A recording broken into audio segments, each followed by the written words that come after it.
Hi, everybody. Good afternoon. Hi. Hi, everyone. We want to welcome you to the third day of the Caribbean Canadian Association Black History Month launch. Today is filled with a lot of entertainment, education. It is an honor to be your host once again this year virtually. This year, however, I've brought along my husband and partner, Darren James. We're going to try and do this thing together. So we want to welcome you all. We're here for fun, a fun afternoon celebrating everything Black. Yeah, just sit back, relax, and enjoy the entertainment. It's a very, very entertaining day, full with great performers, presenters. What is Black history? Black history is history.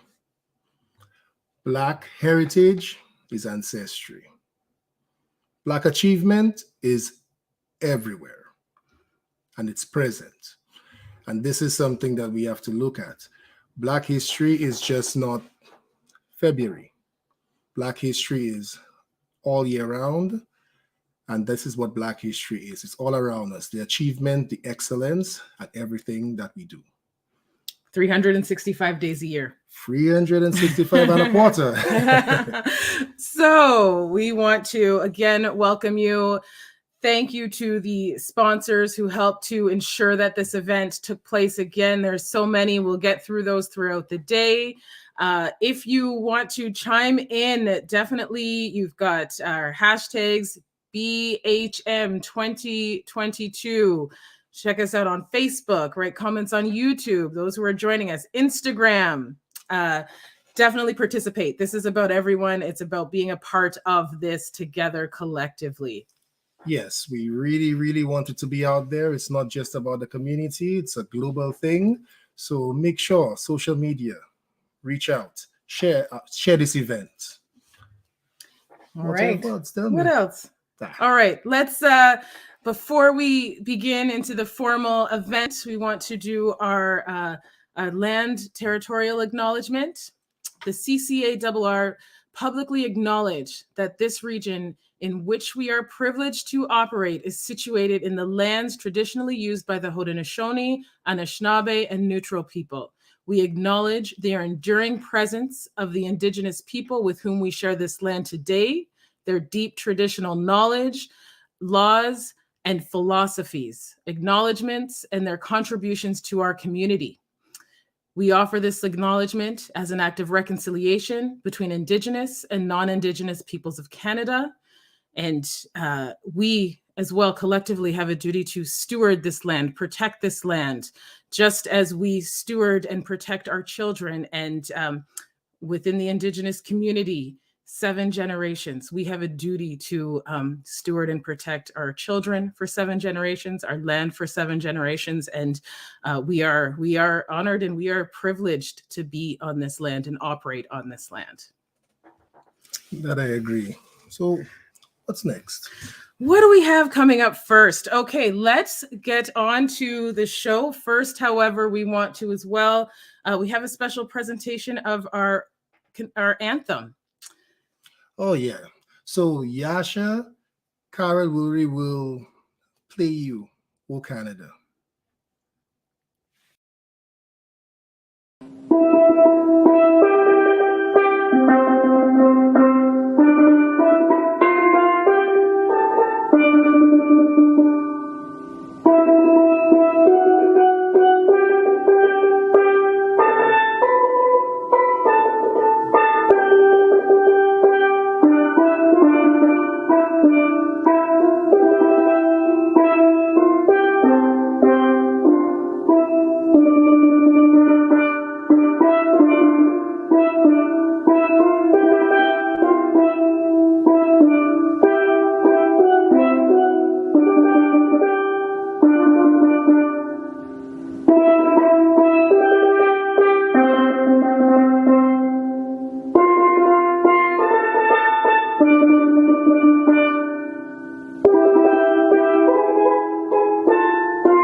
Thank you, Yasha. That was wonderful.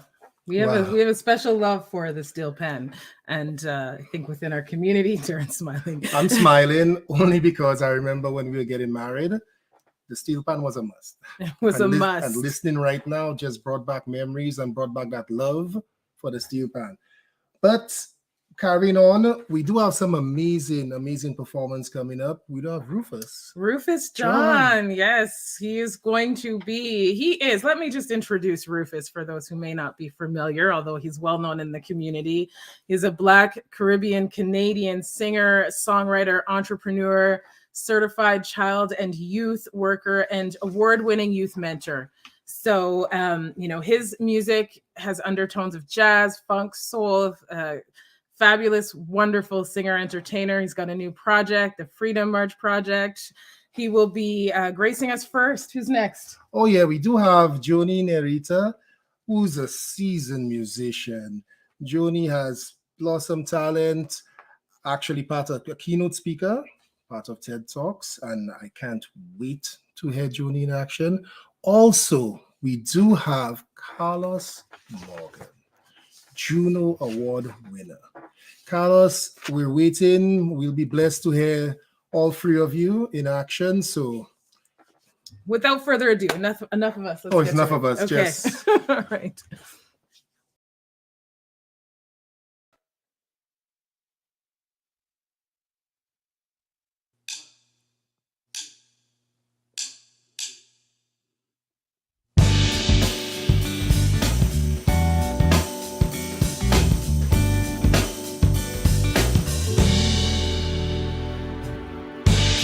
Never felt this kind of love before. It's unpredictable and unconditional. I thank him every day, I'm so grateful. The bond that we share is so magical. I pray I can always be there for ya. Go to the ends of the world for ya. I vow to be the one that provides for ya. Laid on the line if it meant the best for ya.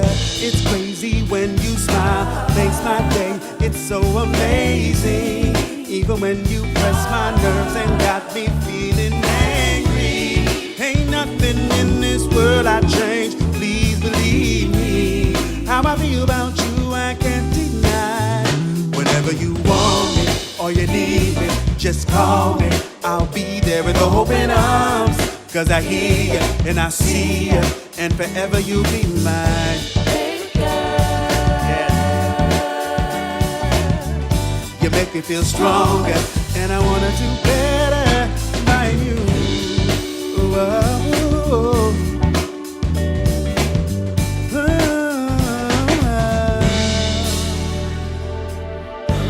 Ain't gonna front, I'ma keep it real. The day we met Jelly Bean, I was scared. Thought I knew what I was getting into. Little did I know, and that's the truth. Gonna have to take this day by day. I lose my way, find it and make mistakes. I wrote this song here for me to say. You're my heart, you're my joy, you're my everything. Crazy when you smile, makes my day. It's so amazing. Even when you press my nerves and got me feeling angry. Ain't nothing in this world I change, please believe me. How I feel about you I can't deny. Whenever you want me, need me, just call me. I'll be there. Cause I hear you and I see you. Yeah.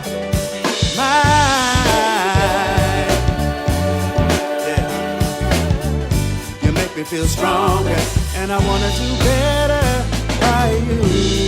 You're the best thing I've done. You're the only one who sees me for me and loves me unconditionally. I can always do better, so I need to be wiser. I know I can be stronger. Be a rock when you need it. I got you. Open arms. Cause I hear you and I see you, and forever you'll be mine. Baby girl. Forever you'll be my baby girl. Stronger, and I wanna do better by you. Hold me, need me, call me. Open arms, hear you, and I see you, and forever you'll be mine. Baby girl. Hey. Make me feel stronger. Whenever you want me or you need me, just call me. I'll be there.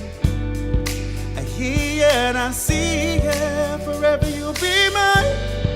Forever you are. Forever you'll be my baby girl. You make me feel stronger. Wanna do better by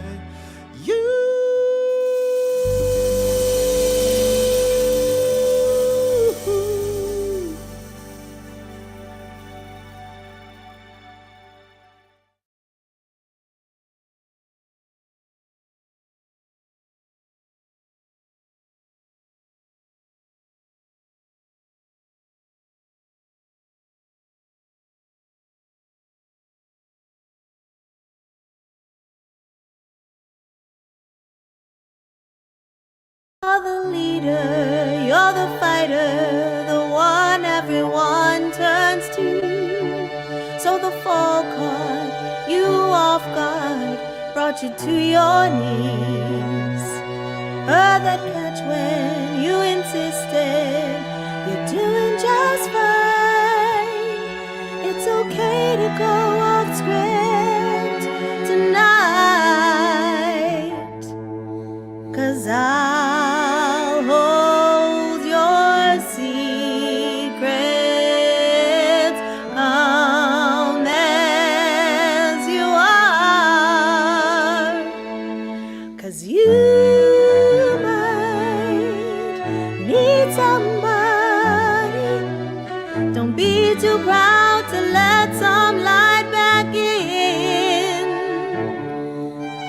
When you you can lean right on me. I'll pick you up, I'll dust you off, I'll be your friend. Said you might need somebody. You might need a friend. You're the joker, you're the party, the one everyone turns to. When the walls cave, caught you off guard, brought you to your knees.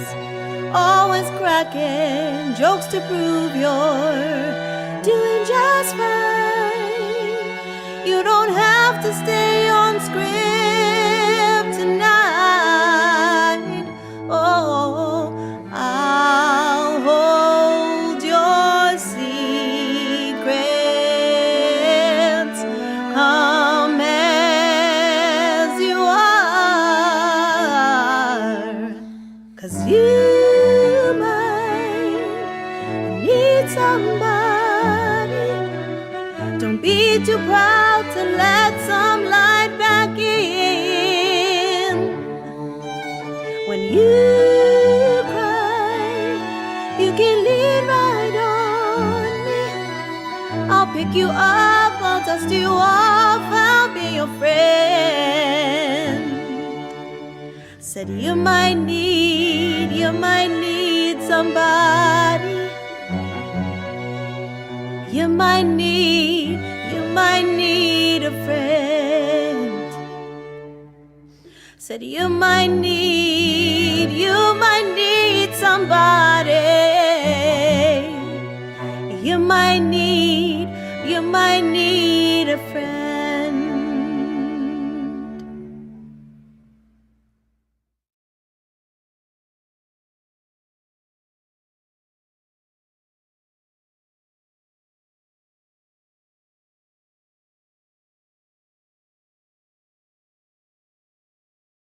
Hello, Carlos Morgan here. It's a pleasure for me to be at the 2022 Caribbean Canadian Association of Waterloo Region's Black History Month for 2022. I'm going to perform some songs for y'all with me and my guitar, and starting off with a brand new song I've written called Long Hard Road, and I hope you enjoy it, and I hope you find it inspiring.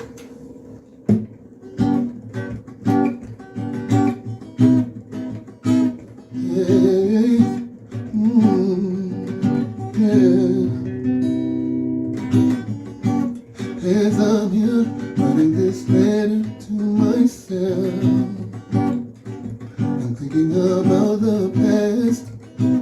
Yeah, I'm reflecting on the pain that I've been through and the sorrows that I've had. The hurt words that were spoken, the vows that were broken, and losing friends and loved ones along the way. I've been falsely accused and I'm misunderstood, and so-called friends talking behind my back, and I've been betrayed. It's been a long, hard road that I've been traveling on.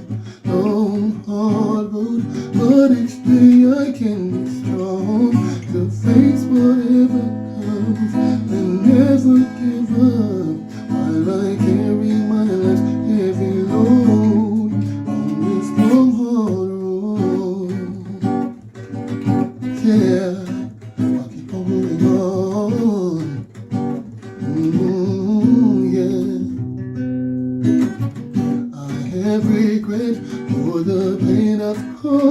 been done, I have no excuse.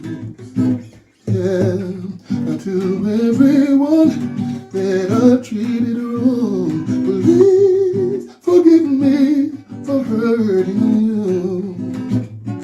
I still have ways to grow and pain to let go, and healing the scars from my past. Yeah, there's one life to live, giving it all I've got to give. I'm not gonna stop until I breathe my last. It's been a long road that I've been traveling on. Yeah. Long hard road, but each day I can be strong to face whatever comes, and I will never give up while I carry my life's heavy load on this long hard road. Oh, yeah. Every day is a new day to begin, new direction, and the one you've been going in. We're all traveling on this road of life.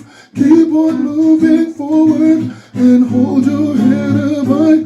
It's a long hard road that I've been traveling on. Yeah, long hard road, but each day I can be strong to face whatever comes, and I will never give up while we carry our life's heavy load on this long hard road. Yeah, long hard road. Yeah, we gotta stay strong to keep on walking on this long hard road. Whatever pain you go through, have faith in you on this long hard road. Hold your head high up to the sky on this long hard road. Ooh, yeah, it's a long hard road. Ooh, long hard road. Oh, oh, oh. Yeah, oh, oh. Oh, oh, oh. Gonna stay strong to keep on walking on. Oh, oh, oh. Ooh, hard road. Hold your head high. Long hard road. And if you're gonna cry, cry, no, oh, no.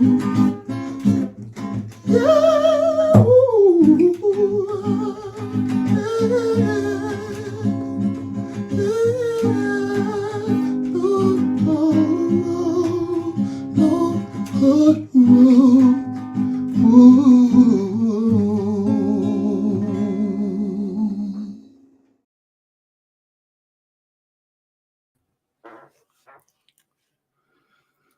Wow. Wow. Oh, wow. Joni, I'm taking your advice. And for today, I am taking it off script. Off script. Yeah, it's amazing that the talent. Oh, my. Rufus, amazing. And Carlos, I am blessed to be here to listen to you. Yeah. Always wonderful to hear your voices and your talent and recognizing that, right? And showcasing that throughout 365. So next we have Jaleel Debs.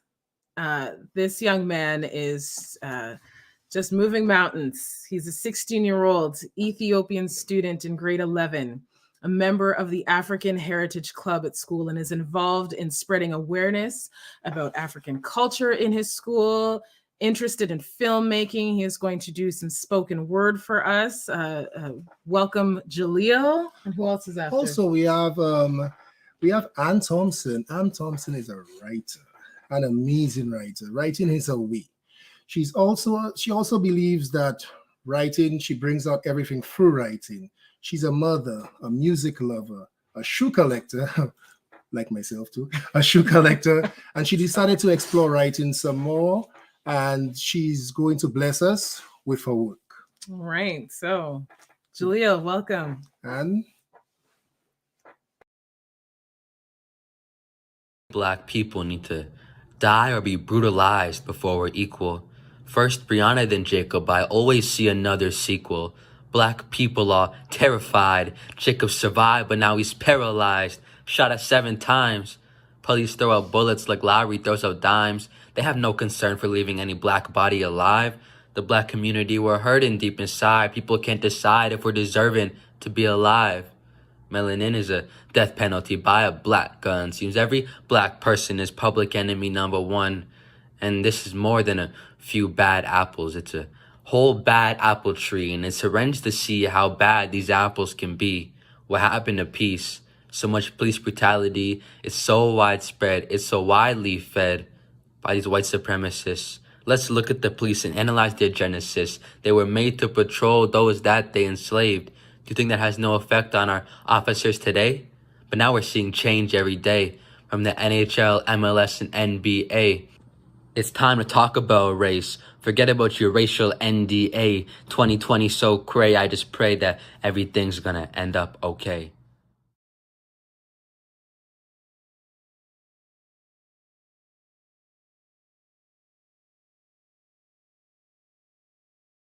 Hello. Thank you so much for the opportunity. I go by Ann Wrights, and I will be doing a spoken word piece. I hope you enjoy. These are the days of our lives. See, I've spent most of mine being young and restless, searching for my passion. The dark shadows of yesterday have helped to provide a guiding light for my tomorrow. These roots have grounded me, not as punishment, but as permission to allow my mind and spirit to travel to another world, another time. The dream of who my mother could have been speaks to me in the edge of the night, whispering, all my children won't be daddy's little girl. Insecure maniac, gone girl, Breaking Bad, because someone told me I had to. Except in my story, there's no Saul to call. But I call it deception for colored girls. See, it's an illusion, and maybe that's why they call it black girl magic. They didn't tell me that my mind is a house of cards. Each step meticulously planned with purpose and pose, that my skin is a full house. It's built to win every time. These poker-faced jokers can cut it out because we built their homeland. Backyard shootings and front yard bombs, and somehow they forgot who the terrorists are. They put us on the blacklist as America's most wanted. And truth is, we've always been America's most wanted, most feared, and most needed. 7 seconds, Big Bang, and another one lost. But that's a TV episode that you've already seen. But they replay like reruns on BET anyways. Have How to Get Away with Murder in their DNA. It's shameless.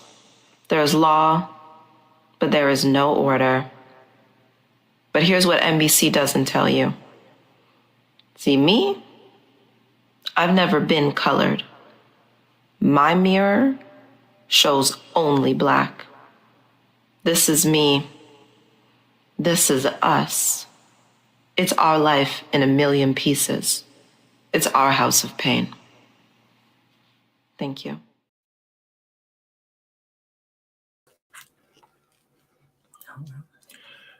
wow. Well, you know, I think if we just took a second and just paused with what we just heard from both Jaleel and Ann and reflect on those words. Those words were very, very, very powerful. And there was a moment when Anne spoke and indicated about looking in the mirror, I saw myself looking in the mirror and I paused and then I reflected on the words before. And I felt it. I felt every part of both Jalil and Anne. And it's deep. Sometimes the wounds are deep, but we'll get through it. So don't let it get you down. Don't right? let it get you down. We have our brains, our mind, our talent, all of it. And, sometimes that which we have is of envy of others. We are the most wanted and the most wanted.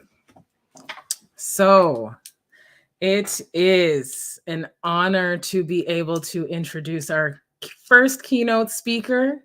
She is a powerhouse in this community, in this province, say globally. Dr. Laura May Lindo, and she is our MPP for Kitchener Center. She's an activist and advocate. She is vocal. She brings to the surface topics that do not want to be in the mainstream. The opposition critic for anti-racism and education, and she is pushing that needle forward and continues to do so. And it is an honor to be able to welcome her today again this year. Last year she was here as well. And the messaging, right, that we take from those who are in the positions to push forward and what they are doing for us, for Black people, for our children. So without further ado, Darren, anything? You might as well, before Laura May Lindo goes on, we might as well share so that everyone can have an opportunity to listen to Laura May Lindo. So please share on social media. Yes, tweet.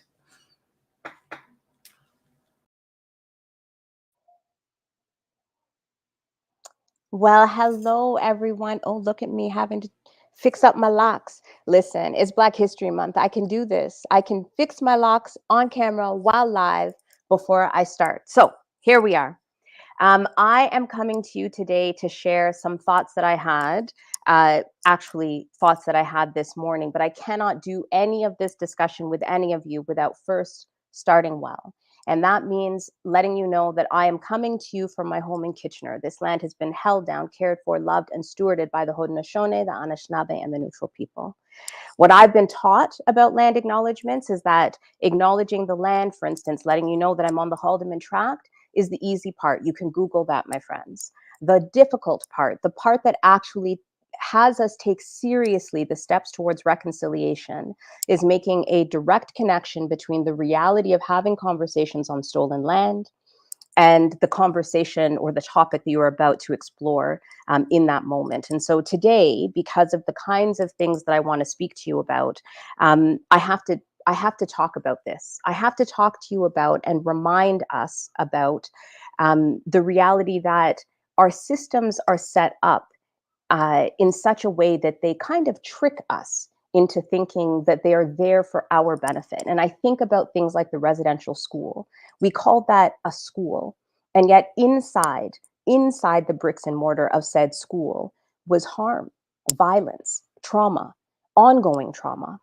And yet we called it a school. And even to this day, as we say we are taking steps towards reconciliation, we still reference these as schools.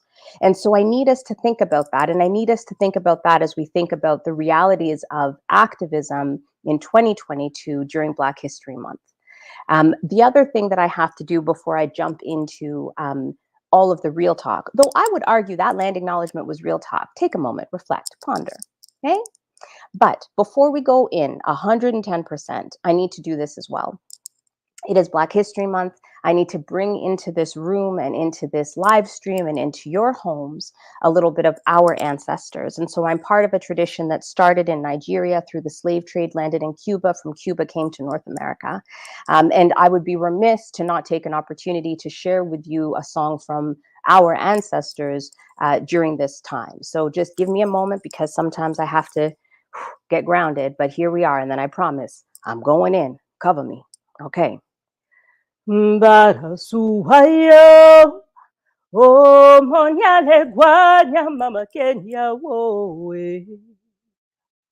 Mbara suwayo. Oh, monyale gwanya mama Kenya woe. Oh, bara suwayo heke shodara. Oh, monyale gwanya mama Kenya woe. That song is for Elegua. I often sing this song, so if you Google, you will see that I start many, many, many of my speeches with that song to Elegua. Elegua stands at the crossroads. Elegua reminds us that we have different options that we can take and that both options have consequences. And so today, Black History Month 2022, I want us to remember that we stand at a crossroads. Because when I was talking to you about that land acknowledgement, and I was talking to you about the symbols and the signs and the words that we use when we say that we profess to be doing good for our community, behind that brick and mortar can be harm for Black folks, harm for Indigenous folks, harm for racialized folks in general. And with that in mind, I want you to join me in a little reflection. Once upon a time, I was elected. It's true, 2018. I was the first Black person to be elected in Waterloo region, either provincially or federally.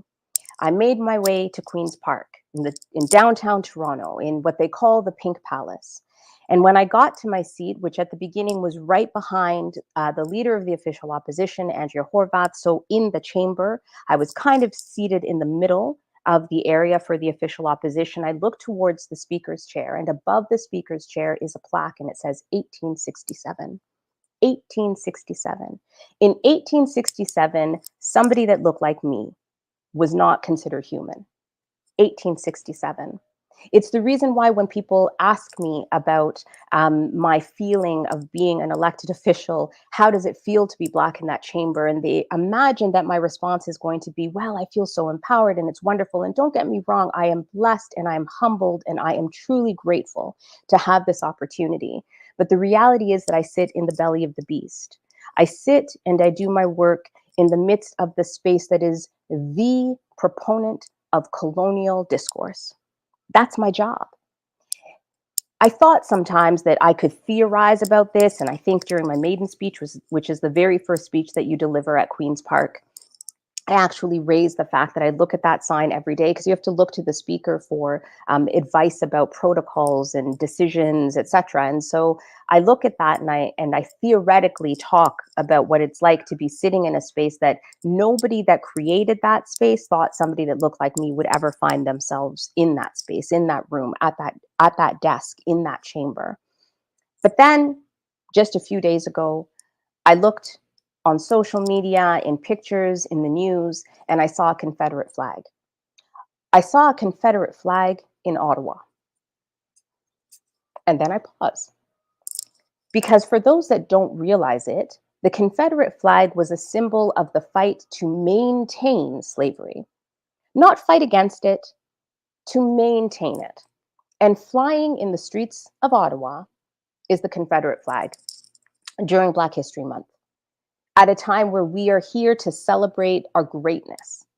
And so I started to grapple with this idea this morning, literally this morning, about the fact that we fight as Black folks for representation in positions of power at the table. We say that often, right? You need to have representation at the table. And I'm not going to deny that we need to have representation at the table, but I want to tell you in 2022, if I wake up and I have to see a Confederate flag in my province, in this nation, on this land, then there's a problem.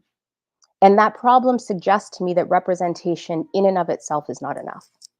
Yes, I need to be seated at the table, and not just me, but the community members that will come after me, the young folks who are making it clear that this is not the world that they want better, that they will fight harder, that they will do more to create a world filled with love, care, and compassion that surrounds and centers Black voices, Black people, Black communities, our elders, and our norms and traditions. I know that that's why I'm seated at that table. But I feel like in 2022, if we are waking up and seeing Confederate flags flying, that we are in a quandary. Or as Elegua says, we are at a crossroads.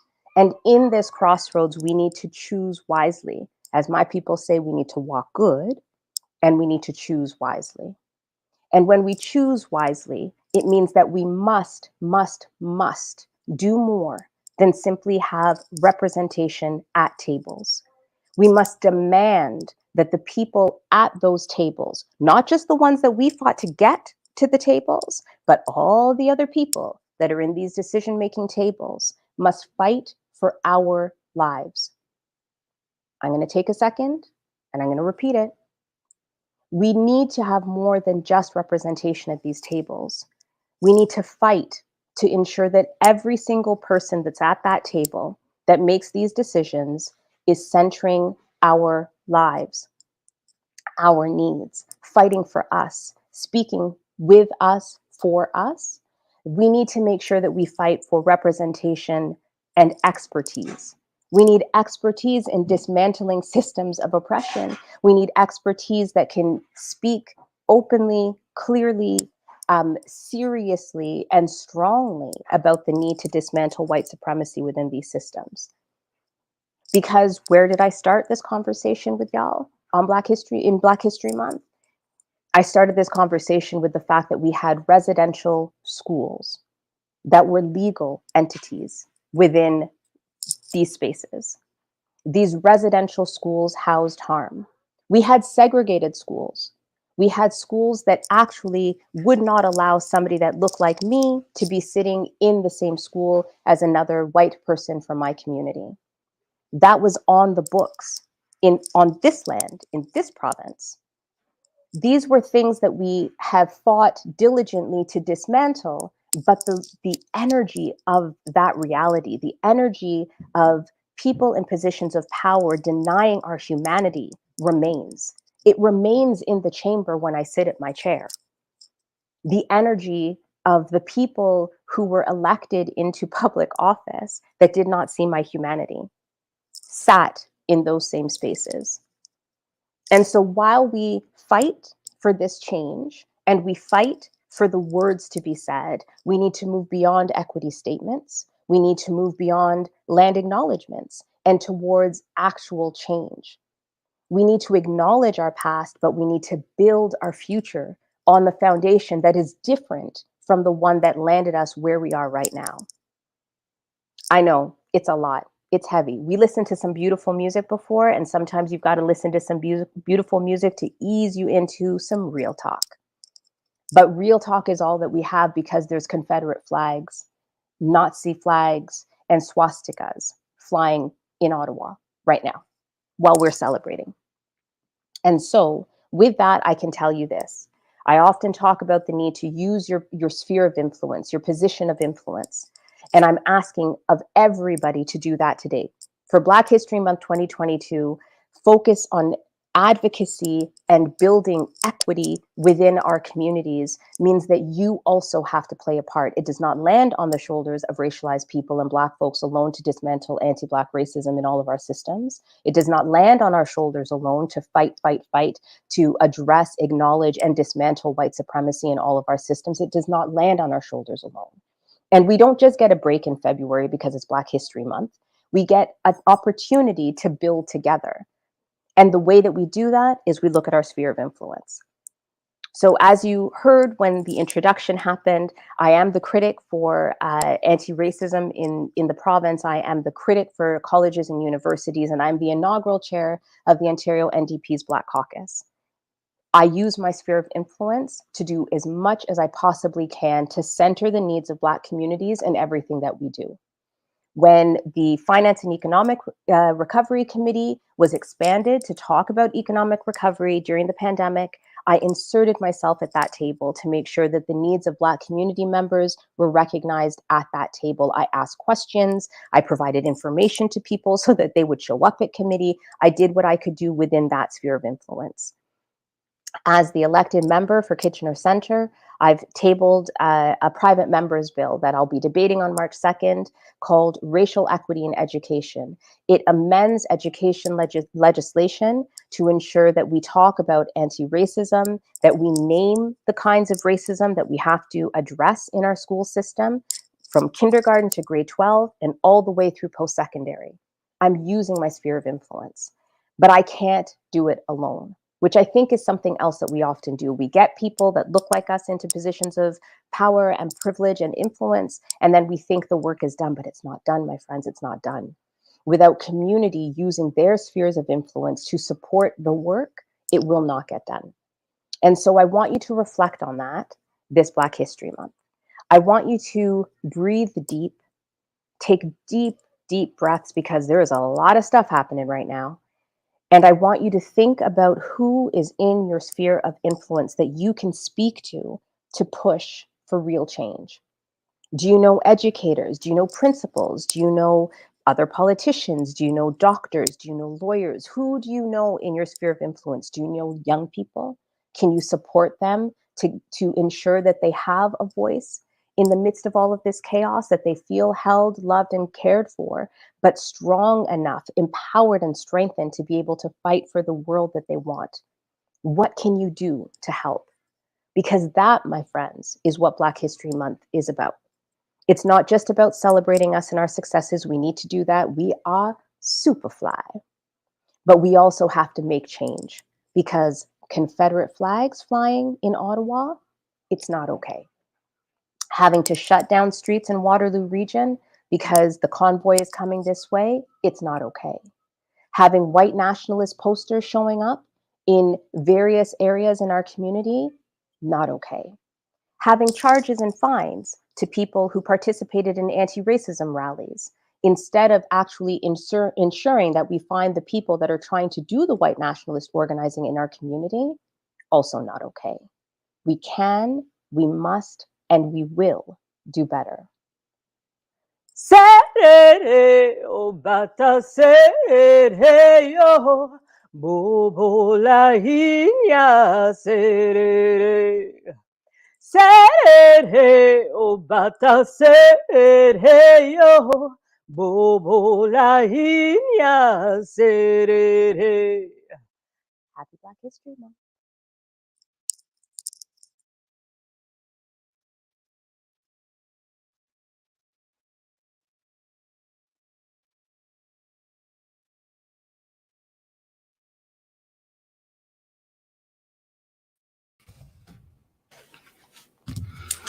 Thank you. Thank you, Dr. Laura May. Powerful, I think a very poignant message, right? It's not just always about celebrating us, but also about what are we doing? What are we doing as a community, collectively? What are the allies doing to support us? So yes, the work is not on us, right? We can't do this work alone, and it is taxing, it is exhausting. I often speak of something called racial battle fatigue, right? That it is like we are going into war and it affects us physically, mentally, all of it. And using those positions when we get elected, and yes, we have a seat at the table, what are we doing?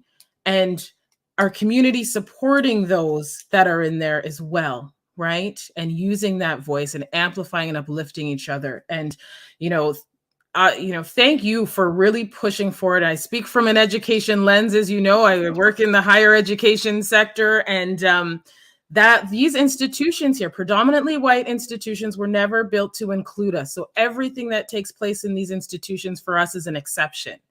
And recognizing that, and what do we need to do to change it? So legislation, bills, all of that is part of it. Laura May, I can only imagine what it is like being in that platform where you know that you've got the ancestors, the communities, and using that platform going against the common narrative that is there. So thank you for that and your advocacy and representing the community, our Black community as a whole throughout this, especially this time. You and I both know what we are seeing right now is unacceptable. And it's almost like you do all of this work and then we have to see something like that, right? Personally, the way I look at it was people could reach a particular position and they think that's the end. I have made it. but you made what everybody else thought the beginning of your work. And that beginning pushed you to continue working the way you have. And that's seen in what you have just spoken about. And it was really an honor and a blessing to actually sit down here and listen to you. Yeah, we need to get real. We need real talk. We need to have real talk. We need to have real talk, and we need to create spaces, more spaces, where the young folks can practice these leadership skills so that they can take the torch.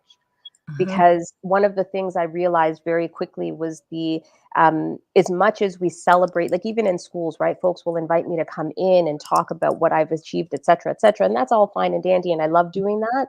But the reality is, if we don't teach the young people tools, they still don't necessarily think they can do it, right? So they've got to be provided with that care and support to be able to take it over and do the work. I have a question for you. Bring it. What is being done in Ottawa about the Confederate flags? Well, fascinatingly enough, it seems that the police in Ottawa are having a very hard time figuring out what to do. However, if there was a Black Lives Matter protest or a homelessness encampment, they usually are able to pick up really quickly and figure it out. So I have questions. I did see something this morning, which I think prompted my reflections with you today, that there's been a pitch by the chief of police in Ottawa for more funding, because apparently about 3 days ago, they were saying that it's about $800,000 a day to have the police that are just monitoring things. But I'm like, what if they intervened? What if they pretended that this was a BLM solidarity march? What would you do? Because generally, they find ways, they know how to intervene and when to intervene. As far as I'm concerned, we are in a country that is not supposed to be okay with Confederate flags and Nazi flags and swastikas and upside down flags and all this nonsense. We aren't supposed to be okay with that. So you would think that there would be some kind of a national strategy to address when hate rises. So that is where my frustration comes in, which I think is reflected by a lot of what I'm hearing from others on the ground.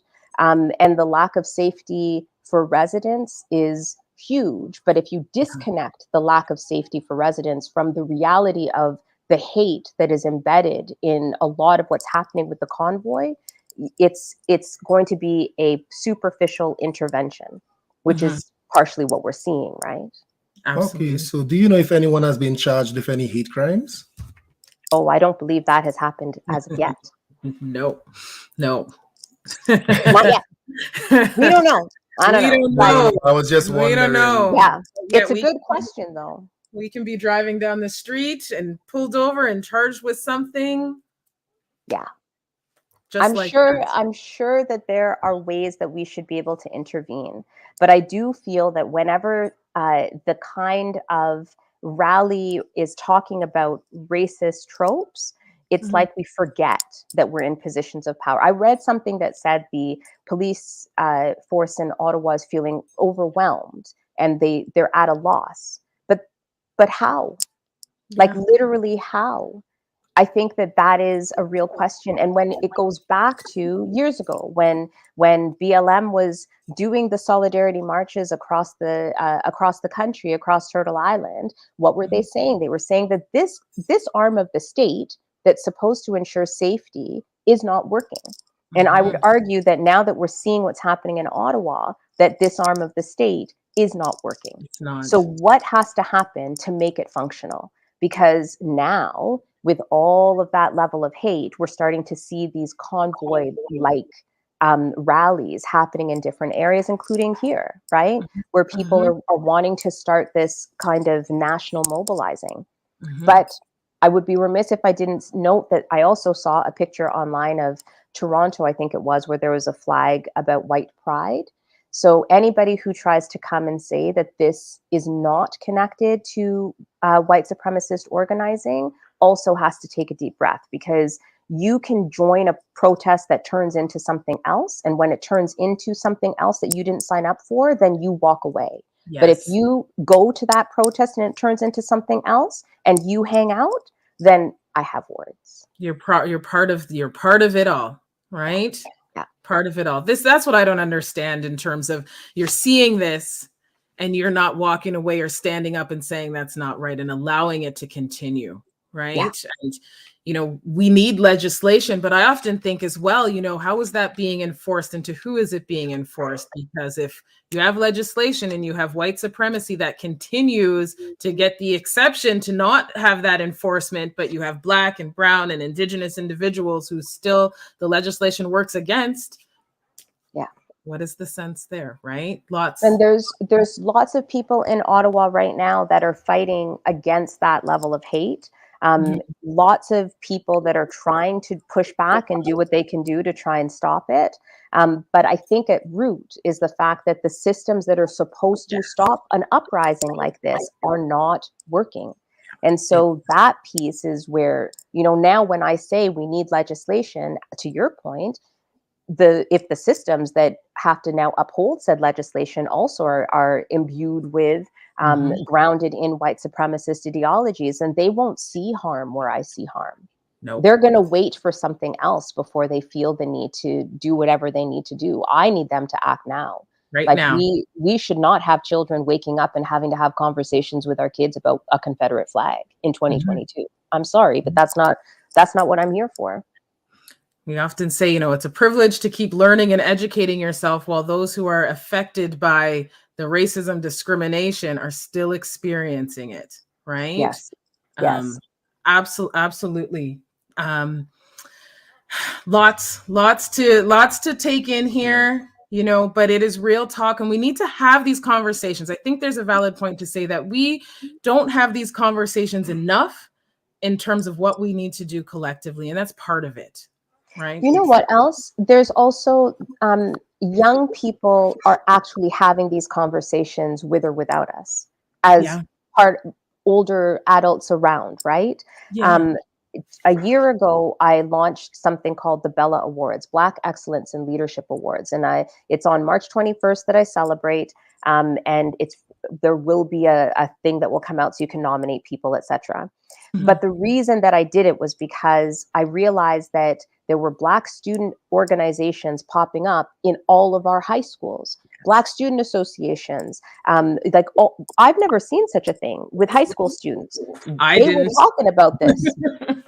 They were talking about racism and anti-Black racism and what it looked like and all the nuances, etc. Then they were in middle schools and there was an elementary school that had a Black student association. So the young people, they're ready. They're waiting on us, right? They're literally waiting on us to be like, we want to participate too, because they are sometimes age does not allow them to do the kinds of things that they are imagining. And so it's not just for us to come together to talk about it, but also to make sure that it's across ages and across all the other intersections, right? We know that there's a whole gamut of homophobia that happens within our communities. And if we separate out our discussion about Black liberation from addressing homophobia and transphobia, we're in trouble. If we don't talk about those intersections, we're in trouble. If we don't talk about the intersections about being Black and being disabled, we are in trouble. And so we've got to make sure that we come to this from a good place. We're going to mess it up. Don't get me wrong. I mess up things all the time, but acknowledge it, start from a place of love, and keep doing the work, right? And then things can start to change. Sorry, apparently I'm very heated today. Another thing in our house, the conversations we have. It just goes on and on. Before we move on, I want to put it out there to anybody who is watching, listening. Are there any questions for Laura May? So if we have a question, type it in the comments. We'll get the feed through somehow. I don't know how they work this on the back end, but we'll get it. People are being so nice. Oh my goodness. Somebody asked about 1867. I wonder if that also pushes Dr. Lindo to do more. It does. Sometimes it's real talk all the time, right? So sometimes it just makes me sad. Sometimes because I'll be hearing things that are happening now in that same chamber, and I'll look over and I'll have to remind myself that they don't necessarily understand or see my humanity in the way that it should be seen, right? So sometimes that is just, I'm fatigued, I'm exhausted, right? But then I come home and I have these little people running around, and I realize I have to keep fighting. You can't give up, but you can take a rest, and you can rely on other people doing the fight, right? So there are days where I'm just like, folks, I need a break. I need a breather. And then you have other people that step up, which is the reason why it's so important for us to be collaborating and working together, so that we can say to each other, I'm exhausted.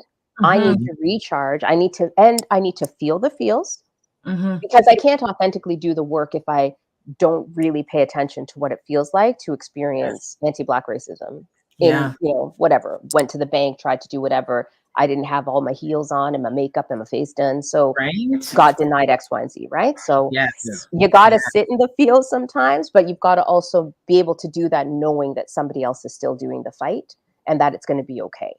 It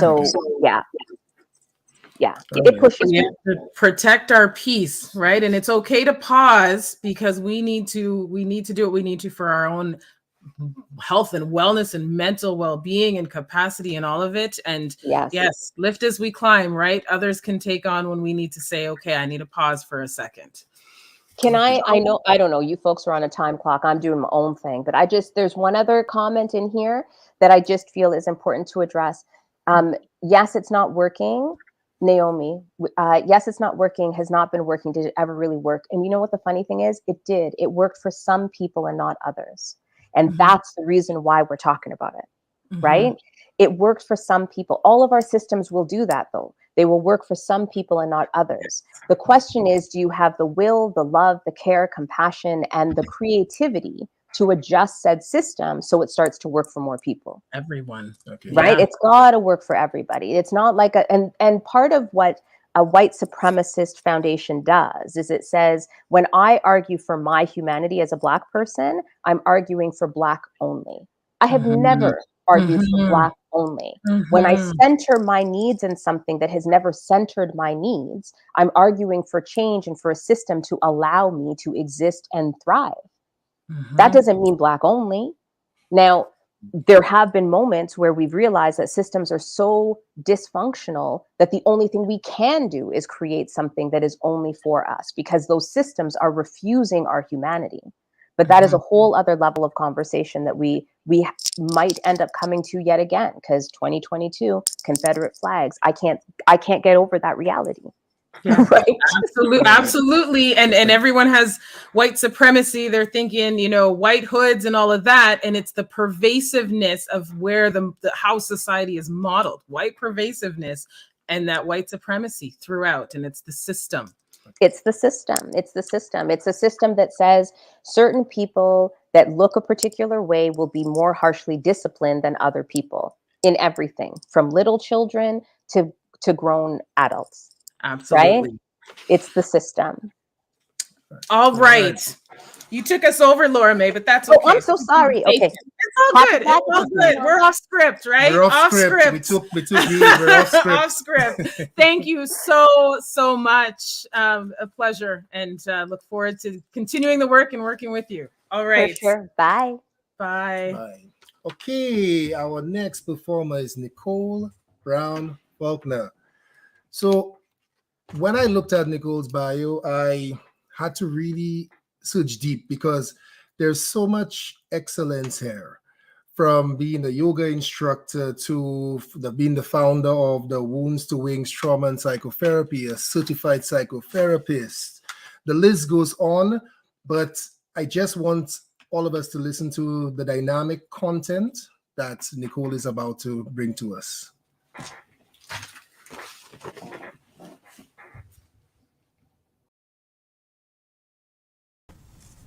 Thank you very much for having me today for this event. So I'm Nicole Brown Faulkner, as some of you might know, and also maybe perhaps from the introduction. I want to welcome you to this chat. If you've worked with me or done any of my workshops or anything like that, you'll notice that most of the education and advocacy that I do is just side-by-side chats, okay? And it's a way to be relational. It's very important for me to connect hearts as we share, as opposed to connect minds and give mind information. And so I'll do the same today. I'll be sharing things with you to allow your body to digest some of the material. You might want to just notice sensations on your body and how they respond or answer questions. And so, like, you know, like your heart racing is a sensation. Thoughts are sensations too. So you might become curious about thoughts by these side-by-side conversations that we have with each other today. So because of time, I'm going to move quite steadily. Usually I create pauses, but I won't be able to do that. So I'm going to just steadily move through this together with each of you, wherever you are. Okay, time to uplift. Now, what I'm going to bring rise to and information to is the survival, I call it survival over healing concept, if that makes any sense. Maybe by the end it will. Okay, so how do we learn? How do we learn to integrate our grief? Because this is what we're really talking about, unprocessed grief that's stored in our bodies. So how do we learn to integrate our grief into our inherited resilience? How do we do that? Okay, and what is grief? What is it? And why does it keep us stuck? Okay, now feelings of helplessness trapped in our nervous system, as a trauma consultant, when I work with grief, I have this notion that that's what's happening, okay, for somebody. Now, for folks who don't know that, it can create a lot of symptoms or patterns of behaviors. And the patterns of behaviors are reenactments, they say, okay? If you understand the psyche, this might be psychotherapist lingo, but the psyche, which is our body, our spirit, and our mind, creates a psyche, okay? And it's trying to resolve something. And when it can't, it feels stuck, because grief is always, most times, more often than not, needed in regards to processed trauma. And we may have a history that didn't allow us to do that, okay? So today I'm going to continue educating and advocating at the same time towards healing our history that we carry in our bodies. 3 things. Betrayal and grief may be stored in our epigenetics, our DNA.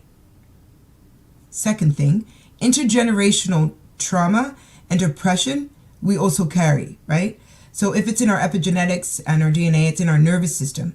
And so we give our nervous system to our child's nervous system, our child becomes an adult and then gives their nervous system into their children. And that's not even talking to the complexity around trauma and other traumas that come up in someone's life. This is just, let's say for our history, the Black history, okay?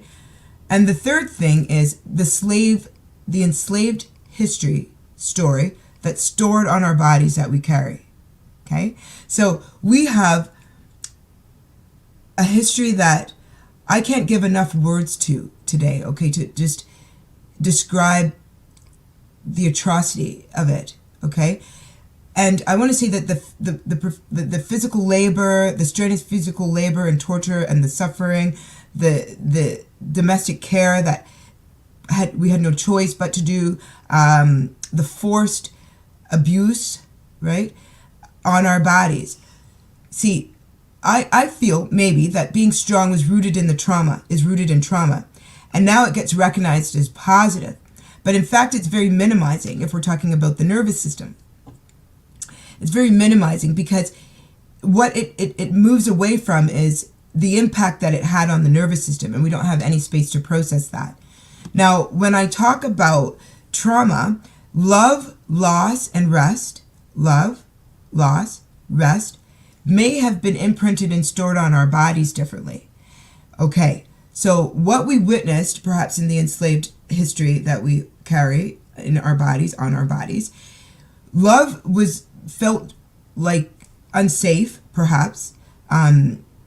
It felt like perhaps retaliation or punishment or something. And so it might feel like this, guarded.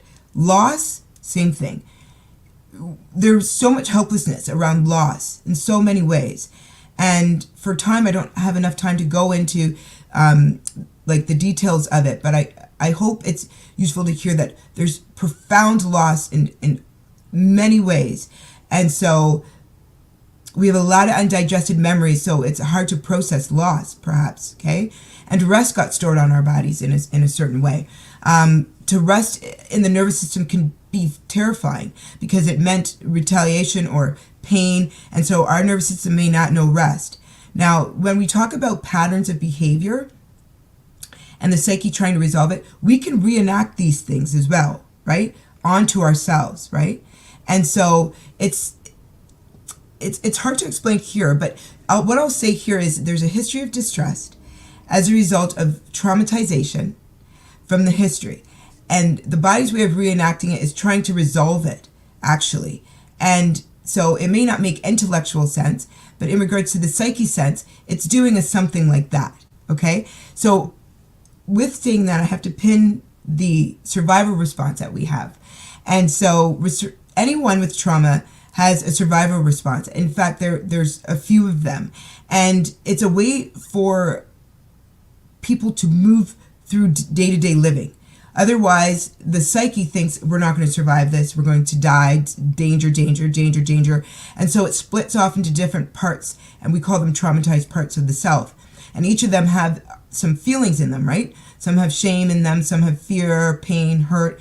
And these responses are resources to help our bodies go through day to day. Now, what I'll say about fear responses is that fear responses, I'll say two things, actually. Fear responses. So fear, what is fear, right? Really?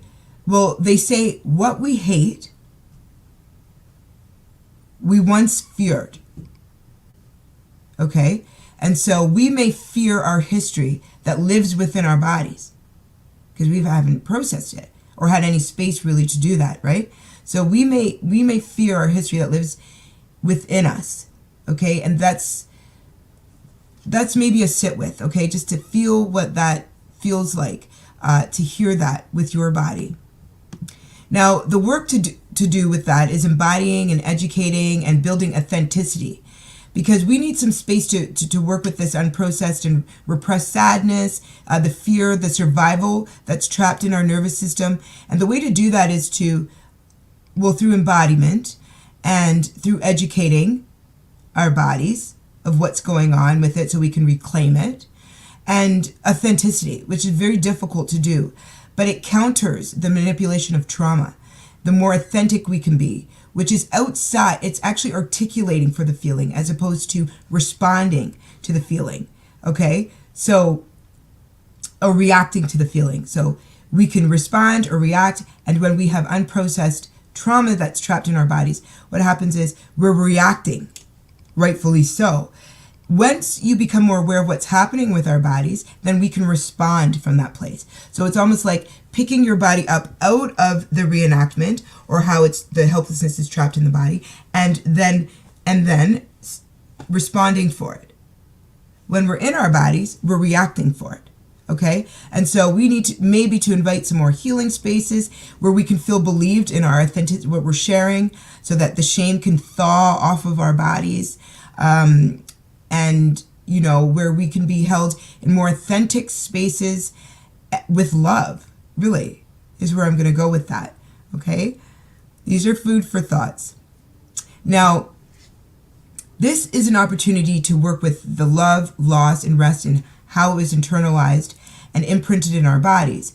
And so this can be internalized anger, internalized oppression, thus this image of moving outside of the oppression, taking your body out of it, internalized anger, internalized hate, if I haven't said that already. So again, this is neutral. This isn't good or bad. It's just what the psyche does, because grief has to be processed. And when it can't go out in a safe place to process, it goes inward and it turns in. So if it's in there, it means that we have power to choose what we do with that once we are educated more about it, and more invited back into our bodies, because we've had to leave our bodies to go on with normal day living. That's the reason the grief is important.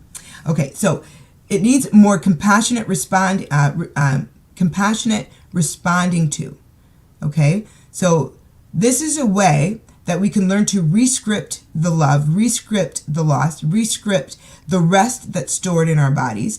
And so we can rewire, we can reset, okay? And we can reclaim our nervous system back, not just for our bodies, but for the generations perhaps to come. Okay, so what I'll say is the more we unlearn how these narratives were stored in our bodies, the more connected we become with the spirit that lives within us, okay, and our communities and the earth. Okay, these frameworks, perhaps, okay, that I'm inviting really is to begin to help us create our self-identities, because we actually may not have a self-identity unless we created one. Like I began creating one for myself maybe 10 years ago, which I have probably 10 more years to go of doing this type of embodiment and this type of awareness and this type of work so that I can process my grief and hold space for my emotions, my feelings, and I can respond for them in my day-to-day, for example, okay? So really what I'm saying is a way to reclaim our spirituality outside of these oppressive narratives. Okay, so I want to thank you actually for having me chat with you. There's just so much more, but you might want to hold curiosity about just continuing to grow awareness, possibilities of deconstructing these narratives that live within our bodies or that we've internalized from the outside inside of our bodies, okay, as a way to reclaim so that we can be the creators of how we want this to go or how we want to be, okay, and unlearn how we had to be and maybe thinking that that's who we are. We can unlearn that. That's the invitation, okay? So thank you once again for having me. May this information reach you in a way that's useful, and there's a lot of connections on how to stay connected with me. I'm rolling out a lot of embodiment trainings like this, so you're welcome into whatever space I'm in. So be well, stay blessed. Thank you.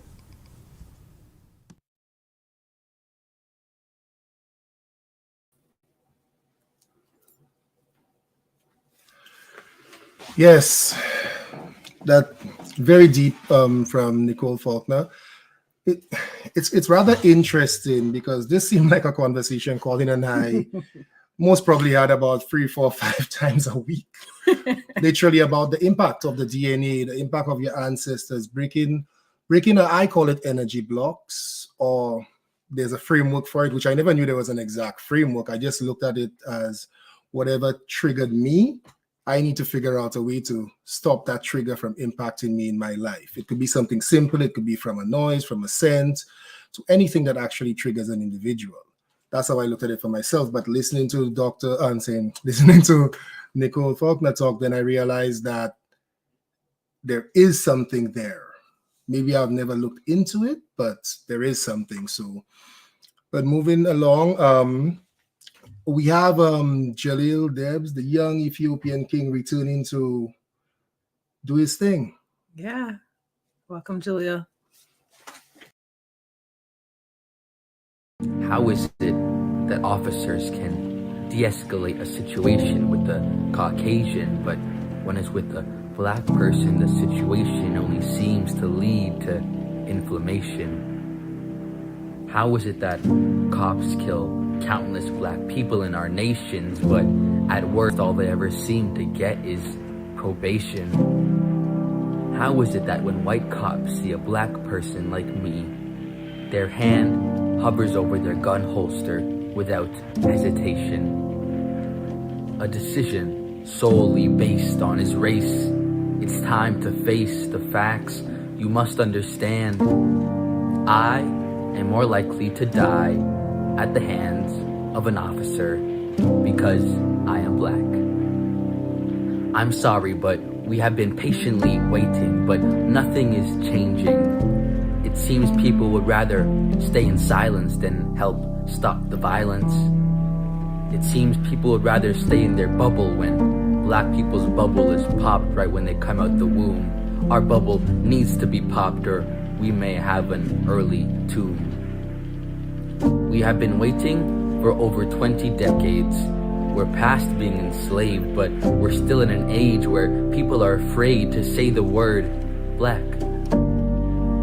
people, it's not a swear. You can say it, I don't care if your skin is fair. In fact, you need to say it if your skin is fair. Silence is what causes innocent black people to be arrested. Silence is what lets guilty cops stay free. They have no fear of going to jail because they know their system will prevail. They have no thought of consequence because their system prevents any justice to be served. The only thing served on their menu is a 6-letter word, racism. And it's given to every black person on a silver platter, so please stop saying all lives matter until black lives do. Because while that statement may be completely true, black people are still getting shot every day by officers in blue. And the ex-officers who killed George Floyd won't go to prison. How do I know that? Well, I'm not a psychic. I didn't have a vision. Just look at the system. White judge, all-white jury, white lawyer, white officer, and white reporters on the television. And then one single black victim. This will never end until we all take a stand to defend the rights of black women and men. Not one person, not 10, not thousands, but millions of people coming together to lend a hand. The only way we can make a change is if everyone takes off their headphones of ignorance from their ears so they can truly hear our voices. We can only make a change if everyone rips the duct tape of silence off their mouths. To stand up against blatant racist hate.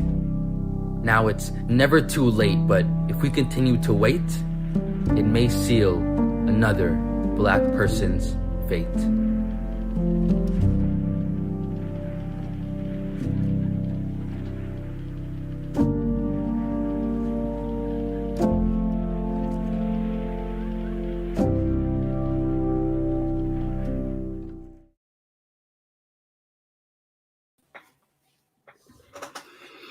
Hello. Thank you, Jaleel, for those words. Silence is violence. We need to always be speaking up, standing up, and recognizing the systems that we are trying to disrupt and dismantle and change. All right. So on to our next keynote speaker. I'm thrilled to be introducing Dr. Christopher Taylor. He's the Associate Vice President of Equity, Diversity, Inclusion, and Anti-Racism at the University of Waterloo. He's also an assistant professor in the Department of History. He completed his PhD at Western in History, Migration, and Ethnic Relations. Had the privilege and honor of meeting him recently, although it was virtual. And as Dr. Laura May says, you know, we need the real talk. And I believe that Dr. Taylor is going to keep it real for us. So join us in welcoming Dr. Christopher Taylor. Good afternoon, folks. James and James, thank you very much. I appreciate this opportunity. I always get nervous after speaking, or being around Dr. Lindo. So I really appreciate this opportunity. And you say thank you to everybody for being here this afternoon or this morning, this evening, wherever you are in the world. I appreciate it. I know the title of this talk is supposed to be just framed around equity, diversity, inclusion, anti-racism. That's my title at Waterloo. This is the work that I do. But as I was sitting here listening to folks speak, the young brother right before me, hearing the words and feeling the conversation, I'm not going to say feeling the pain, because one thing that I'm very conscious and very careful not to do is to sit in particular spaces and ask people or force people or celebrate when people expose their trauma for others to understand. I refuse to do that. I refuse to come every February for 28 or 29 days and tell the quote unquote sad stories, the trauma, so that we can have the population understand the pain and trauma that we continue to live in and will continue to live within our lives. I don't do that. I refuse to do that. We heard the words of Dr. Lindo talking about racial battle fatigue. This work kills us, folks. Physically, emotionally, psychologically. It kills us. Heard Dr. Lindo talk about the Pink Palace. And I say this all the time for students. Before you want to challenge a system, you need to understand how the system operates. You need to understand how the system is founded. So listen to the words of Dr. Lindo, someone who is literally in what we call the belly of the beast, seeing it day to day. Once you understand the system, you're much better equipped to challenge and confront the system. So that we're having just more than talk. Put out these diversity statements, as Dr. Lindo was talking about, these diversity statements, or the territorial or land acknowledgements, which, for the record, I refuse to do. I refuse to sit in a hypocritical space that I'm going to say, hey, by the way, I'm going to open up whatever conversation or talk or email I send and say, hey, FYI, I'm on the Haldeman track. And what? Next. I refuse to engage in that hypocrisy. We can't do that. And something that Dr. Lindo brought up that even myself, I've been sitting here laughing. I know it might not seem comical to folks, but I've been laughing. You know, the sights of these Confederate flags flying all over Ontario. I'm like, folks, if you're going to be racist, don't be lazy. Come correct. Okay? Don't pull a form of racism that is rooted deep in the American South. I should say the United States of America, the South. Don't be lazy. Come with something that's unique to Canada, that's unique to Ontario. Yes, it might sound like I'm being facetious, but when I see those, all I see is ignorance, folks. I see people who are trying to latch on to something that does not exist. They're trying to hold on to a form of racism that, yes, is omnipresent and ominous in Ontario and in Canada. But come on, the Confederate flag? Come on. That all being said, one big piece, and this is me recapping before I even get into meat, because I had this whole thing planned out when I've been listening to folks speak. I was like, we need to address this. We need to continue this conversation, this real talk. And something that Dr. Lindo said about spheres of influence. It's critically important because people might look to me, the Associate Vice President of Equity, Diversity, Inclusion, and Anti-Racism at the University of Waterloo, or they might look to politicians like Dr. Lindo, elected officials, teachers, professors, people who have quote unquote status in society, and say, hey, you need to fix everything. I'll agree, they have responsibility and they must hold themselves accountable for what they do and don't do in these particular spaces. But however, we forget that we all have spheres of influence. We all can practice what I call the 3 I's of inclusive leadership. First I is introspection, understanding who you are. And not only understanding who you are as an individual, but understanding the intersections of your identity, the intersections of your power. Because we all have power. We have individual or situational power. We also have institutional power. In some forms, we don't. So we need to understand how those intersect, having that intersection, and not only having that intersection, understanding how our identities are either oppressed within particular systems or benefited in those systems. This is key. Because a lot of times we walk around thinking, oh, because I'm a Black man, I'm oppressed. But in systems of patriarchy, as a man, In systems of patriarchy, as a man, I am the oppressor.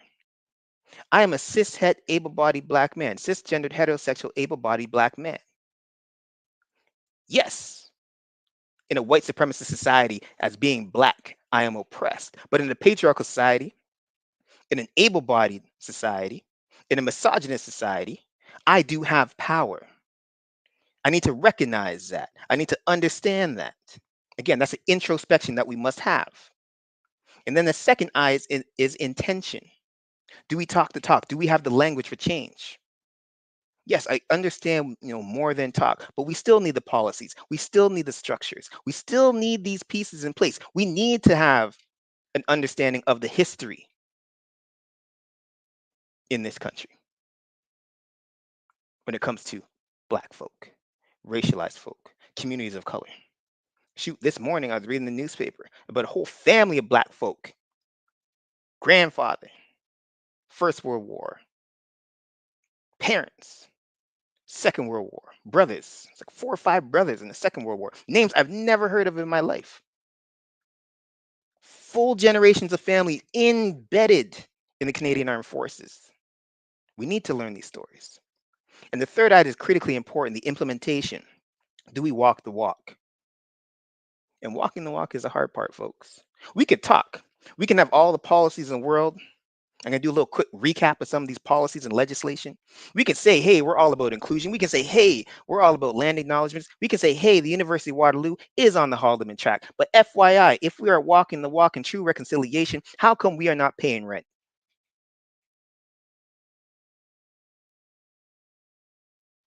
Isn't that what we do? If you're on somebody else's land and you build your home, or you're in somebody else's house, you pay rent, correct? We just don't put up a sign and say, hey, FYI, this house belongs to so-and-so, but it's all good. This is my reconciliation. So these are the keys as we move forward. Again, this was my thinking as I was jotting down notes with Dr. Laura May Lindo. And a big part of this that I want to loop back to, particularly as it relates to Black History Month and what we're seeing across this country right now, is this whole idea of freedom. This whole concept of freedom, because that's all we hear. I need freedom. I need to be free. Free from what or free from whom? So if you did a quick Google search, the first hit you're probably going to see is a Merriam-Webster definition of freedom. The quote, power to do what you want to do. The ability to move or act freely, end quote. Next line from the definition. Quote, the state of not being a slave, prisoner, etc. End quote. Interesting. But then say, for example, you go a little deeper. And you look at the Canadian Charter of Rights and Freedoms, which states that we, in this country as Canadians, permanent residents, quote, we have protection of the following fundamental freedoms, democratic rights, the right to live and seek employment anywhere in Canada, legal rights, so life, liberty, and personal security, equality rights for all, the official languages of Canada, minority language education rights, Canada's multicultural heritage, Indigenous peoples' rights. Furthermore, again, this is rooted in the Canadian Charter of Rights and Freedoms from 1982. That within this law, which is core to who we are as Canadians, that everyone has the following fundamental rights. 1, freedom of conscience and religion. 2, freedom of thought, belief, opinion, and expression, including freedom of the press and other media of communication. 3, freedom of peaceful assembly. And 4, freedom of association. However, there's a piece to this. That these rights and freedoms are, quote, not absolute, end quote. So as an example, quote, the freedom of expression may be limited by laws against hate, propaganda, or child pornography. End quote.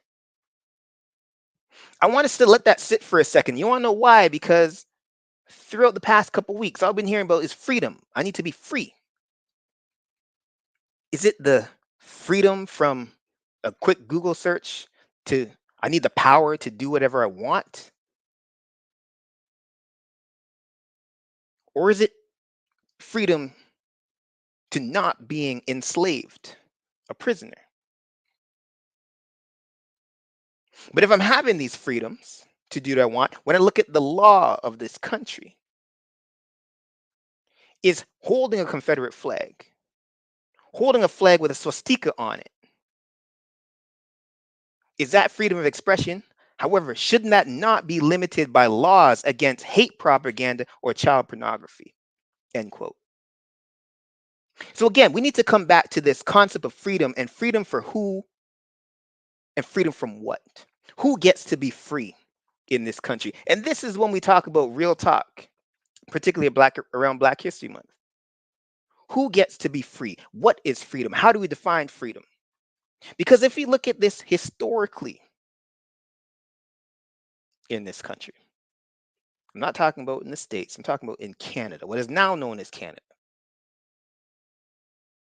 We can go back, if we're going to look at a point of demarcation, we can go back to 1834, when the British abolished enslavement across its colonies. Technically, it was in 1838, particularly in the British West Indies, and you had the end of apprenticeship. That could be freedom. Or we can look at the 1944 Racial Discrimination Act. Again, 1944 Racial Discrimination Act. We particularly looked at the end of racism or racial discrimination when it comes to employment. Or we can look at 1962 Human Rights Code. Or maybe the 1962 deracialization of Canadian immigration. Because facts. Between 1906 and 1910 Canadian immigration policies, Canada had an explicit anti-Black and racist immigration policy. You had folks like the Prime Minister, Mackenzie King, come out saying, this is a white man's country, full stop.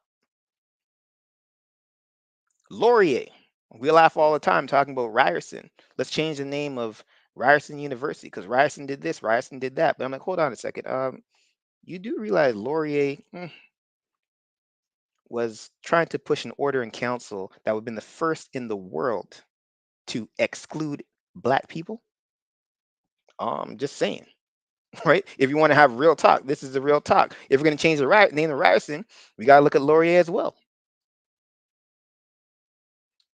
So 1962 deracialization of Canadian immigration policy. So now Black folk can come. And FYI, folks, and that push became from Black women. Not only Black women in 1955, the beginning of the domestic scheme. Black women, Grenadian born, Jean Augustine, who happened in the mid 1990s, was the person to push the recognition of Black History Month in Ontario. Maybe that's what we should be celebrating. Or maybe 1967 point system. Again, following the push of Black women like Jean Augustine in the deracialization of Canadian immigration policy in 1962. Now everybody can migrate here, no matter what color you are. Or maybe the 1976 immigration policy. Or maybe the 1982 Canadian Charter of Rights and Freedoms that I just spoke on. Or maybe it's the 1988 Multiculturalism Act, which enshrined in law multiculturalism, which Canada is the only state in the world that still has this, not only as policy, but as law. Maybe this is how we define freedom. Or maybe freedom for Black people in this country was the 1992 Stephen Lewis report on race relations, where this whole push, when we talk about the Young Street Rebellion, Young Street riots, folks like Dudley Laws, that first, arguably you could say, first push against anti-Black racism in the quote-unquote modern era. Or maybe it's the 2017 Anti-Racism Act, which I always find funny. So full disclosure, I helped work on this act when I was at the Anti-Racism Directorate. This came in 2017. And I find this funny because I'll get into many conversations with academics, and academics will come to me and say, hey, what evidence that systemic racism exists? Where is this evidence? I'm like, you can just Google 2017 Anti-Racism Act in Ontario, and right there in the preamble, it says, quote, systemic racism is a persistent reality in Ontario, preventing many from fully participating in society and denying them equal rights, freedoms, respect, and dignity. End quote.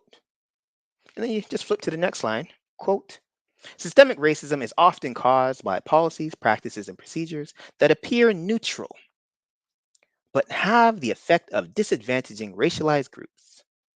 It can be perpetuated by a failure to identify and monitor racial disparities and inequities and to take remedial action. End quote. So hold on a second. This is a law, folks. This isn't Christopher Taylor sitting here with some kind of conjecture that I went on my Twitter feed. This is a law in Ontario that's saying that systemic racism is a persistent reality right here in Ontario. So these Confederate flags that we're seeing in Ottawa,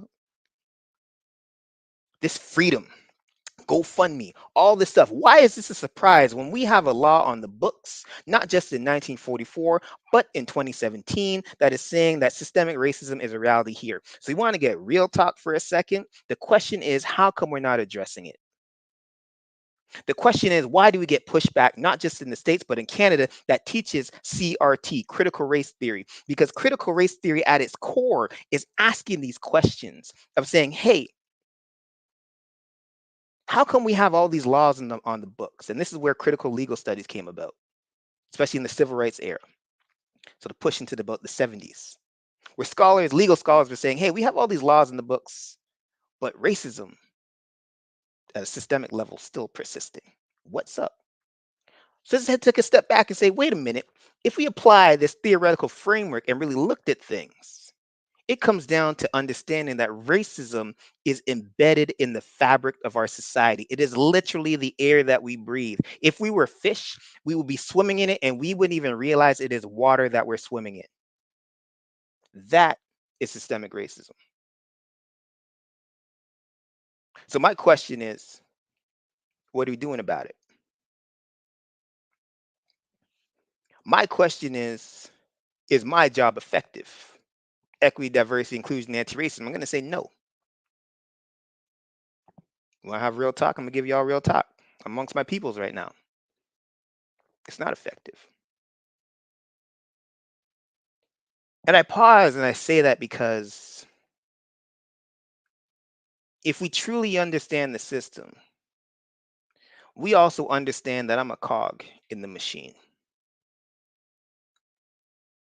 My role itself is a product of a society that just wants to pretend this doesn't exist. They want to push out folks like myself as what I call agents of white supremacy.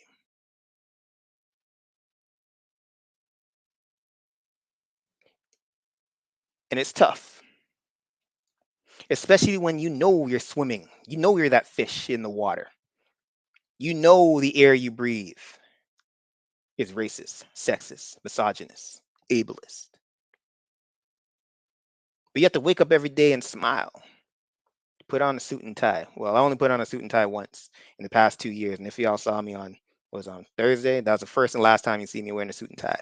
Well, not even a suit, just a tie. And it's tough work. But that being said, we need to pull our strength from each other. We need to pull our strength from the folks who have come before us. Folks that I call the immigrant ambassadors, the Jean Augustines, the Black women, in particular the Black women who came here in the 50s, 60s to push for the liberalization of Canadian immigration policy. These women were highly educated. Again, Jean Augustine, highly educated, but had to de-skill to work in the homes of the elites. John Diefenbaker, former prime minister, came out and said gladly that he had a domestic in his home, and she was great. But he didn't add the part. If you want to read more about this, Makita Silvera has done a fantastic book on this. These women were raped in these homes, physically and psychologically. They were essentially indentured servants. And they knew this coming in, but they still did this because they would be able to open the door for others like myself to come and succeed in this space. We need to look and pivot our minds, and particularly in this space when we're talking about the Caribbean and West Indians, we need to pivot our understanding of Blackness away from this not even just Eurocentric, but American-centric ideals of what is Black supposed to or not supposed to be, and look elsewhere. Let's look on the African continent. Let's look in Ethiopia. Let's look in the Caribbean. Let's look at Mia Motley in Barbados. A Black woman. Again, a Black woman, an unmarried Black woman. This is very important. An unmarried Black woman who led Barbados out from the physical and ideological understandings of monarchy. Folks, for folks who weren't paying attention, this is a big deal. We talk about America, as I call it, America, as the OGs of racism. Racism was born in America. Let me keep it real with you, folks. Enslaved people were afraid to get sold to the Caribbean from places where we are from. They were terrified because the racism and the enslavement there was unimaginable.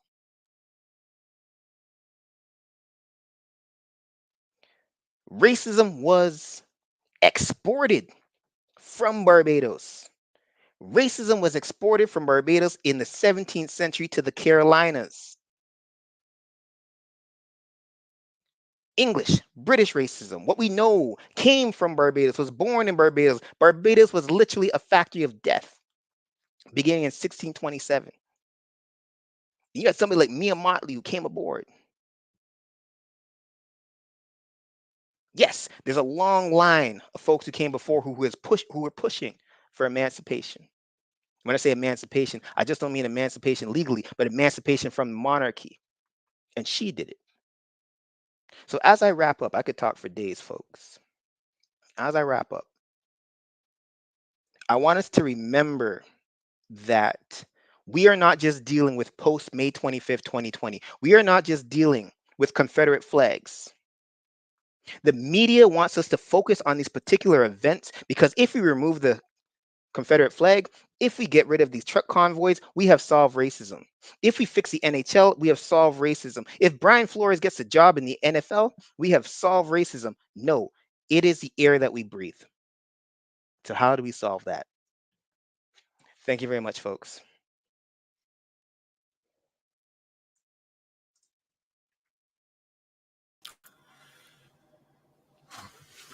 Ooh, Mic drop.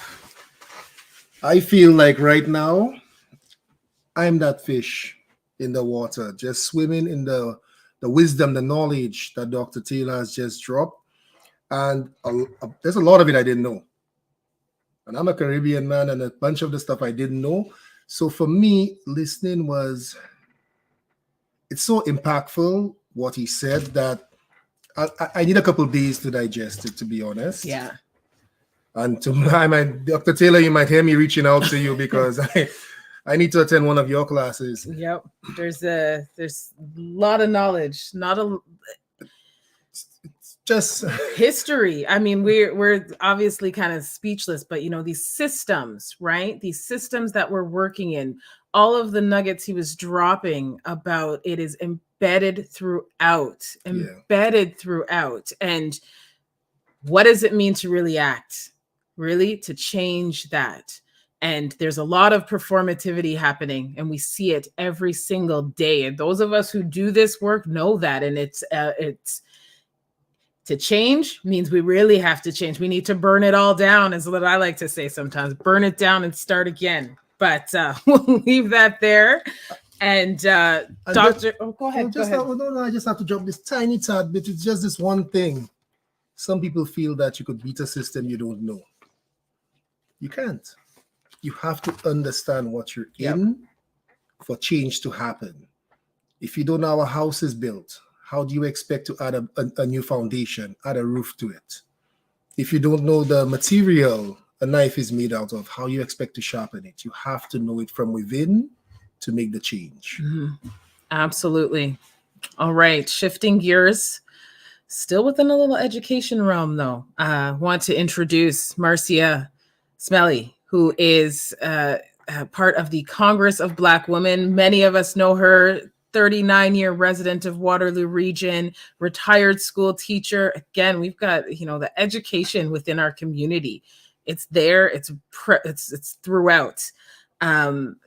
It's an honor to really just bring her up to the floor and just tell us about the scholarships, the Congress of Black Women, Waterloo Region scholarships that have been around for 21 years.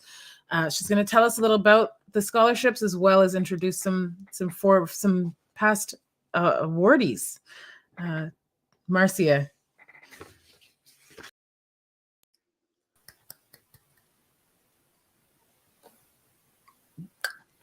Good afternoon. Wow. To follow Dr. Christopher Taylor, wow, I really wasn't counting on that. But as usual, he is incredibly eloquent. And he has shared with us the incredible power of erasure, which is what we have all experienced as Black people. Our history, our roots being erased. So we have to reclaim them. And one of the things that I want to share with you this afternoon is the fact that we need to thank the Caribbean Canadian Association of Waterloo Region for once again stepping up and creating this opportunity for us to see ourselves, to respect ourselves, and to learn more about each other. So thank you, Canadian Caribbean Association of Waterloo Region. I'm here, first of all, to talk to you a little bit about the Congress of Black Women. And I want you to know that the Congress of Black Women has been around in this region since 1988. And it's a small but hardworking group of women dedicated to supporting Black women and their families. The chapter, as I said, has existed since 1988. And our first leader was Chloe Callender. And many of you in the community know Miss Chloe. She was our first chapter president. This afternoon, you can also see on the screen 2 young women, and I'll introduce them in just a moment. But I want to give you a little bit more background. One of the things that the Congress of Black Women did in 2001 was we started the Awards of Excellence. And we did that with the assistance of the former Cambridge West Indian Association. The very first year, we have to thank them for supporting us financially and also being there for us over the remaining 21 years, but that's another story. So the purpose of the event was to recognize and reward the efforts of local Black youth who were moving on to post-secondary education in Canada. Thankfully, we have been able to work in partnership with our colleagues at CCAWR since 2002, excuse me. And we continue, both organizations continue to provide scholarships to local Black youth. And I understand that Nigel Henriquez from the CCAWR will follow me after this presentation. Due to the pandemic, we've not been able to host the annual brunch for the last 2 years. And it was an event that everybody seemed to want to come to. And in actual fact, every year we had it, at least for the last 10, we sold out because everybody wanted to come and support this young Black youth who were representative of the excellence that resides here in Waterloo. We want to thank this afternoon as well some of our donors. But I want you to know that in 2020, even though we did not have an event, the Congress awarded 4 scholarships, and in 2021, we awarded 3. We are truly, truly thankful to our generous donors who continue to work with us. And it's just gratifying to know. And I want to share with you a little Caribbean saying or a Jamaican saying, which I got from my late mother. And she says, every little mickle makes a muckle. And I think everybody realizes that even if you donate a little bit, it will add up to be a lot. And our young people deserve a lot. because they're making strides in all kinds of areas. So you can imagine in 21 years, how many young people there are now contributing in so many places, not just here, but all across the country and around the world. So I want you to take a moment to thank. I want to thank some special donors. And one of them is the Kitchener-Waterloo Multicultural Center, because they have been on our support list from the day one. To Mount Zion Lutheran Church, and especially the former Maranatha ladies, and they know who they are. I want to thank, for last year, the Black Faculty Collective of the University of Waterloo. Yay, we hope we can see stuff from them again. And this year also we were lucky to get some money from PepsiCo, and they've said that they're going to support us in 2022. So as you can see, we're going to have a little money to give out. So what are we asking this afternoon? I would like first to introduce our special guests. I would like to introduce Abina Pepra and Michaela Adiko. Both are former recipients. Michaela is from 2019, and Abina is from 2021. So Abina, would you like to start? Sure. Thank you. Go ahead. Thank you, everyone. It's such an honor to be here. Marcia had asked me to reflect just on the importance of a scholarship like this. And I think even hearing from Dr. Christopher Taylor and the contribution that Darren James had made just recently, just now, talking about understanding and understanding what we're in order for us to change it. And I think that is why education, just as a whole, is so essential for Black youth. And then an understanding of ourselves, as Dr. Christopher Taylor stated, and how can you understand yourself if you don't see yourself in certain spaces? Yeah. So I think that, with the Congress of Black Women and these events that were hosted, just being able to be in certain spaces with other, students who are pursuing various areas of study and who have different passions and interests, and then being surrounded by community, people working in different fields, people with different expertise of all ages, and that understanding that there is a community that is behind you, because academia can be, as we know, very isolating, and can be spaces where, Black minds and Black bodies are broken down, unfortunately. And so just having that understanding and having that visibility and seeing that there is a whole community behind you. And yes, the financial element is necessary. And, that is the focus of the scholarship and support of that nature. However, it goes so much more beyond that. You get to connect, you get to feel well supported, and just having that understanding, right? So I applied because I knew about the scholarship, because community members had let me know about the scholarship. I have to give props to a former high school teacher, Madame Carol Pinnock, who was the first one in high school those years ago who had mentioned some of these elements of community support available to me. And then as I'm pursuing currently my Bachelor of Social Work at the University of Waterloo, I had the knowledge and I was able to act on that knowledge and apply for the scholarship. So little bits, whether it be contributing to the funds available, whether it be letting a youth, a friend, a family member, a community group know about the availability, whether it be showing up to the events when there are scholarship events to just celebrate, the youth and community support, it means the world. And it is so, so necessary for youth and just development and to make education more accessible, but also just the experience of it, a more holistic experience for Black youth. Thank you, Abina. McKenna, would you like to say something now? I mean, you touched completely on everything I agree with. It's so nice to be here, and just all the wisdom that we're able to gather together and bring to each other is so essential.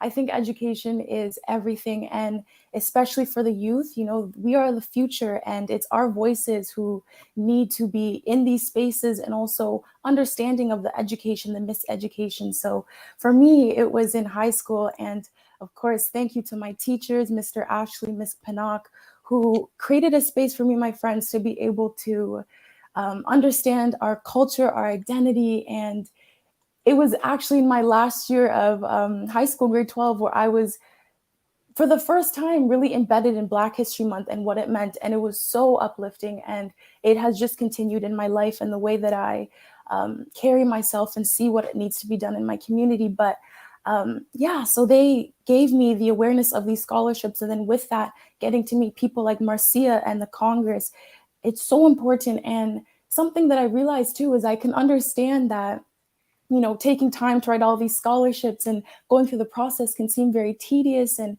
it may feel like, am I going to get it? There's so many students out there who are doing the same thing. But recent studies do show that a lot of people are not applying for these scholarships, and there are hundreds of millions of dollars that go unclaimed because students are not applying. So do not sell yourself short and put yourself out there.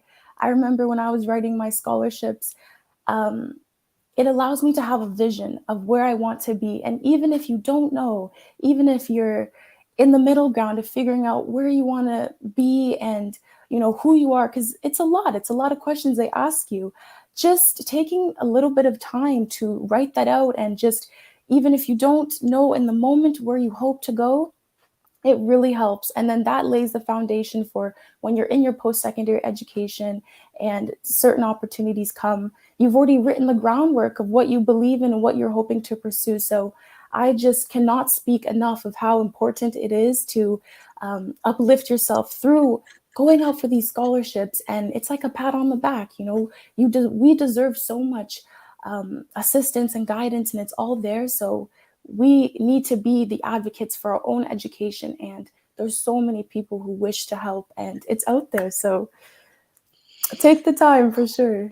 Wow, wow, wow. You see, Yeah, people out there, I take the hope you're time. paying attention. These two young women know exactly what needs to be done, and not only for themselves, but they're thinking about others. Yes. So I want to thank them for their heartfelt sharing today. And I know that this event is being recorded, and I hope that many of us will go back and listen to parts of it again. I know I certainly will. So I want to thank them, Makeda and Abina, for sharing with us today. And I want everybody out there to please share information about the Congress scholarships with local Black youth, especially those who are planning to go on to post-secondary education in the end of 2022. Applications are now available on the new Waterloo Congress website, and I know that they're going to put that information up on the screen. But if it's not there yet, here it is. It's waterloo.cbwc-ontario.org. And I know that they will put it out again. I want to encourage everyone to continue the rest of today's event. Please do not log off, stay on, and the rest of Black History Month. Stay safe, and everyone, and thank you for your time. Take care. Thank you. Thank you.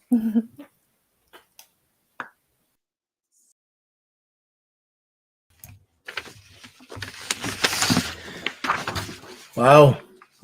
Thank you, Marcia. Thank you as well to the recipients who just spoke. And it is about, you know, scholarships are out there. I remember being in school and looking and seeing all of the scholarships that were unclaimed, right? That we can be taking advantage of. And again, I just want to repeat how you can find the scholarship application for 2022. waterloo.cbwc-ontario.org.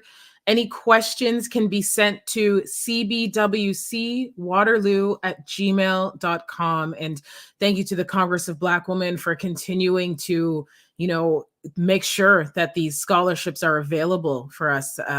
You know, education is our liberation as well. And we need to ensure that for generations to come, that we are there, we are in these schools. And yes, it is very difficult when we can be the only ones or one of few, but our presence matters. We need to be there. We need to challenge, and we need to uplift and bring those along with us as well. And trust me, education, a lot of people don't see a lot of value at times. Sometimes you think that what you're doing, you need to maybe to get a doctorate, you need to get a degree, a diploma. It's what your passion is. We have to remember, stick to your passion. As long as you understand who you are as an individual, about being authentic with yourself, we are able to go and pursue that education that we want. And the scholarships, as you can see, there are scholarships out there.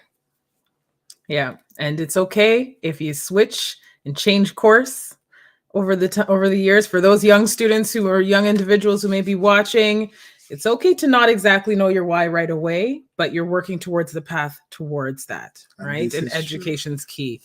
All right, who's up next? Speaking of scholarships, we're gonna turn it over to Nigel. He's gonna do an overview of the CCAWR Scholarship Program. Hi, my name is Nigel Henriquez. I am the Vice President and Chair of the Scholarship Committee of the Caribbean Canadian Association of Waterloo Region. Today, I will present an overview of our scholarship program. Let's talk a little bit about the history of the scholarship program. How did it all get started? The program is one of the CCAWR's flagship programs, and it all came about in response to the high school dropout rates in the local school system among Caribbean Canadian students. Loris DaCosta and Edwin Larea drafted the initial guidelines back in 2002, and they have become really the basis for the program that we run today. Edwin was employed for 29 years with the Waterloo Regional District School Board as a teacher and department head. So he really saw firsthand how Black students were being treated in the secondary school system and the alarming dropout rate that these students had, with very few of them going on to college or university. Loris, who many of you here in the audience likely know, came to Canada back in the 60s, and she was a public health nurse and became involved with the CCAWR back in 1997, and she was the president for 10 years. Loris, of course, for those who know her, is never one to shy away from a challenge, and got involved with setting up the program with Edwin, and this is the program that we see today. Many of you know that there are challenges and certainly barriers to many of our Black students in the secondary school system. There's challenges, certainly, new families immigrating to Canada, both financially and socially, which certainly is a barrier. There's also the streaming of Black students in the secondary school system, as we know, where they're certainly pushed towards more arts and trades rather than STEM. There's a stigmatization that occurs certainly within the system of not being good enough, or told they're not being good enough.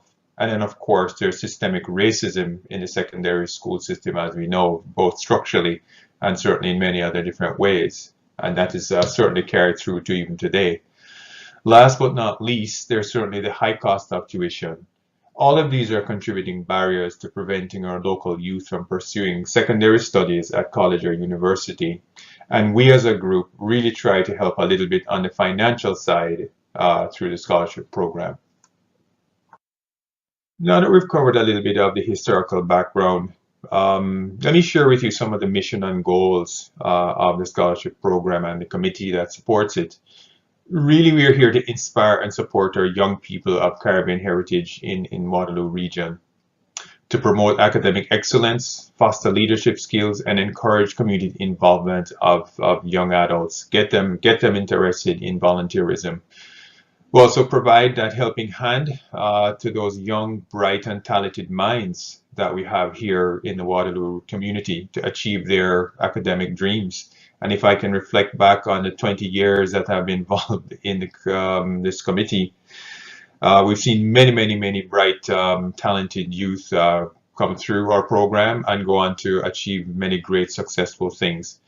So in the end, we really want to uplift the community by investing in our local youth and building the community of tomorrow. We know that scholarships alone or providing financial aid is not enough in some cases to get some of our local students to pursue college or university education. There are just so many contributing factors. That said, as they say, every mickle makes a muckle, and the little extra financial aid that we can provide through the scholarship program can go a long way to helping. Now, let me share just a few slides, just overviewing how the scholarship program is run today. The scholarship program is run by a volunteer committee, and our mission is to inspire, recognize, and support the academic goals and aspirations of our young people. No one gets paid on our committee. It's 100% volunteer. And we do this because we see value in helping our local students achieve those academic dreams.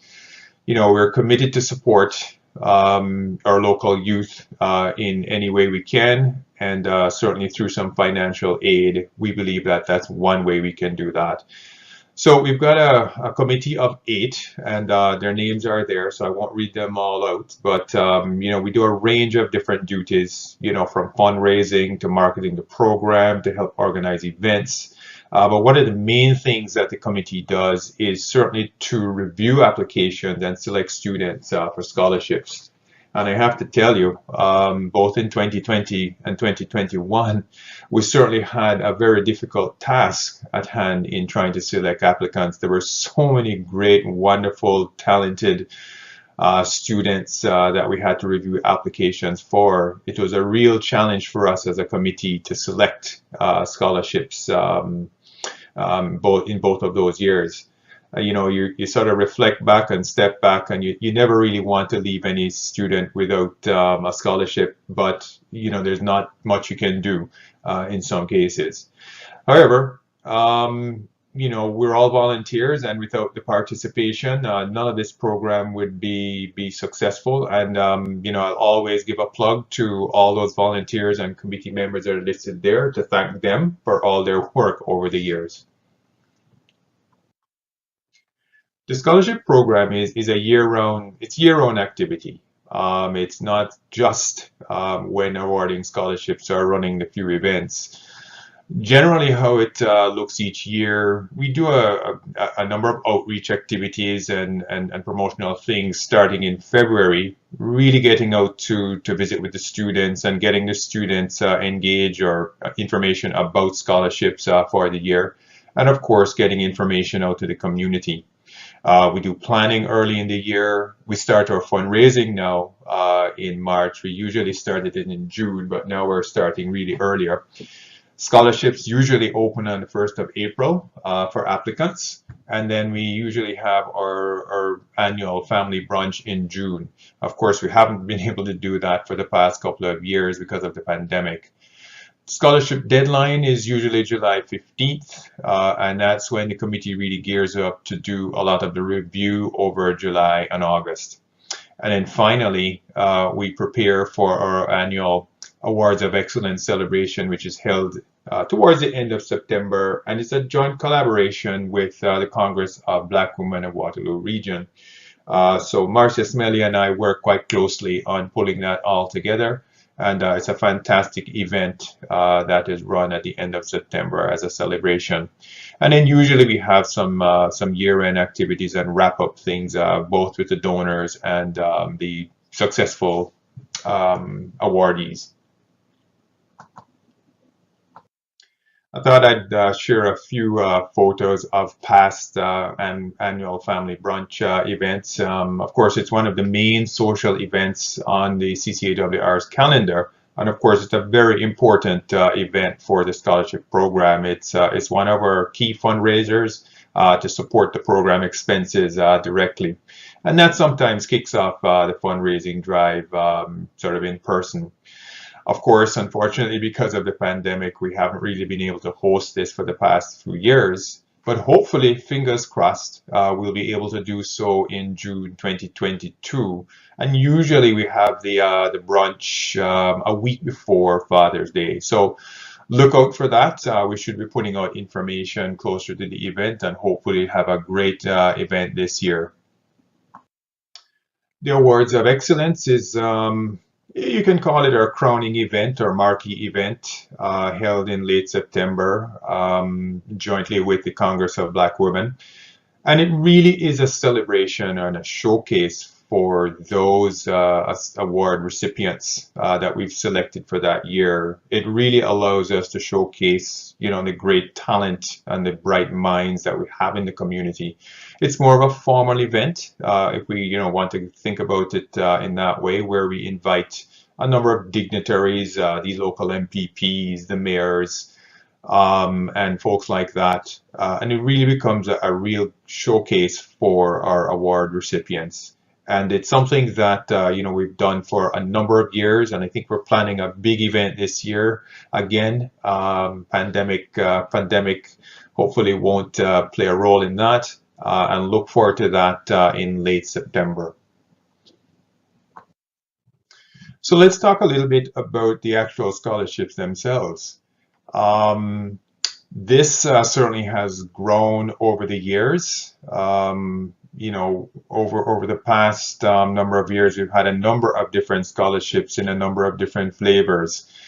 I can remember certainly, when we normally offered 3 scholarships a year, we've grown now up to many, up to I think 10 different scholarships now. Scholarships are available to high school students, university undergrad students, and graduate students, and that's something that has been added in the last couple of years. It's available to students, local students of Caribbean heritage that are local. They either have grown up in the region or they're attending a current university or college. What we look for is, again, academic excellence and strong volunteerism within their community. So these are key things that we look for in the student applicant. And as mentioned in previous slides, we've got a number of students that have been coming through with excellent academic standings and unbelievable, volunteer efforts in the community.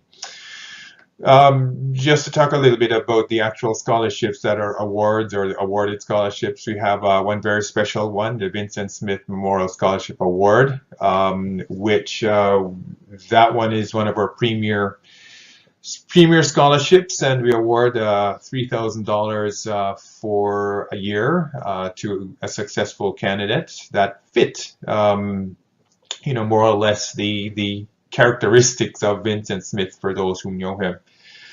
The minimum scholarship award is now at $1,500. So if we award 10 scholarships, every recipient will receive at least $1,500, if not more in some cases. And you can see on the right, there's a list of different scholarships that we awarded in 2021. Several of them are named after key donors or key contributors or community members in our local Caribbean and Black community. So there's been certainly great success over the years. This is a program, of course, started way back, and we've really seen some significant increases in the number of scholarships awarded since 2018. As I mentioned, as a program, we at minimum try to give 3 scholarships, but through really good fundraising over the years, we've really managed to make that upward leap to award more scholarships. If I can reflect back that we started with 1 and we look in 2019, we started to see more interest from the community in terms of supporting our scholarship program, and we're fortunate back then in 2019 to award 5, and then that grew certainly in 2020 and 2021.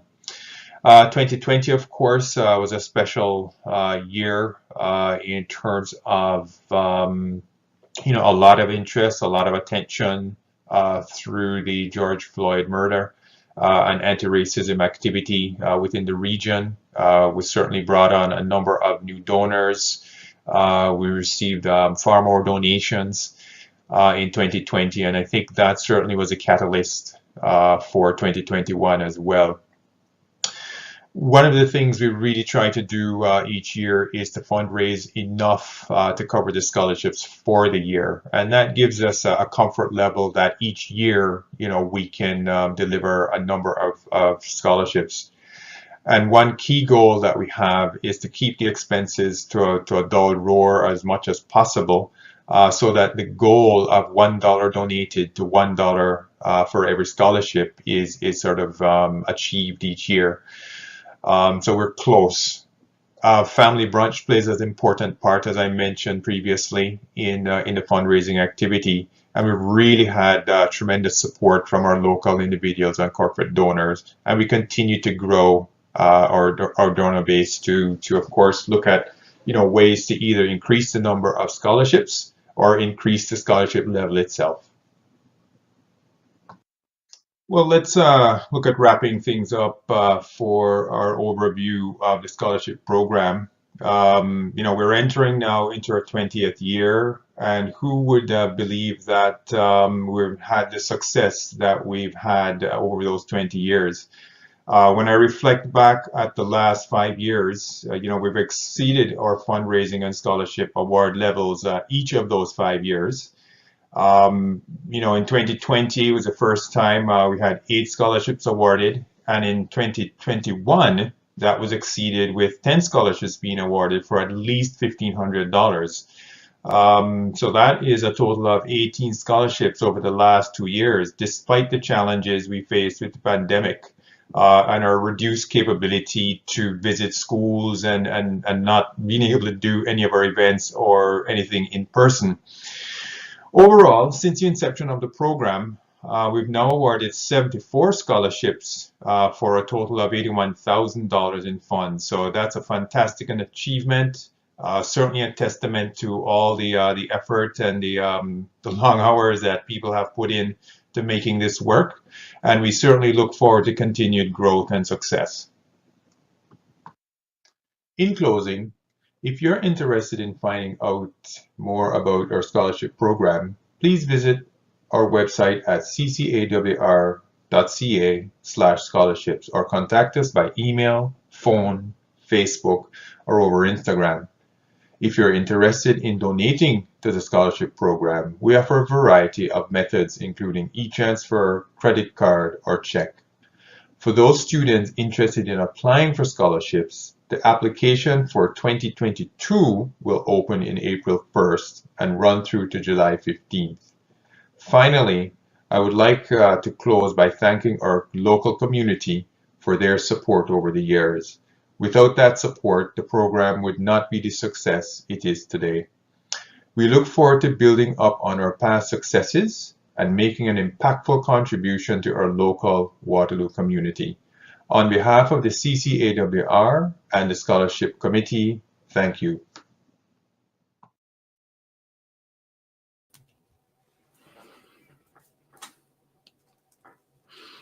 Thank you, Nigel. Thank you. All I could say is donate, donate, donate. If you're someone out there listening, see that the scholarships are a way of our youth meeting their goals, meeting their educational goals. And even when we sat back as a family and we thought about it, no matter who you are, every little penny adds up. Colin and I, we do have a scholarship, the James STEM scholarship within there. I know Colin didn't want me to say it, but I'll say it. So if you're in tech, feel free. But on a serious note, I think that anyone who's out there listening, reach to the association to reach out to apply for the scholarship. And if you're a donor, feel free to reach out to Nigel or the association so that we can speak on scholarships.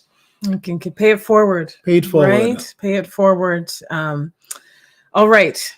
We're going to shift to some sponsorship ads and a note from our sponsors who, without them, this would not be possible.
All right.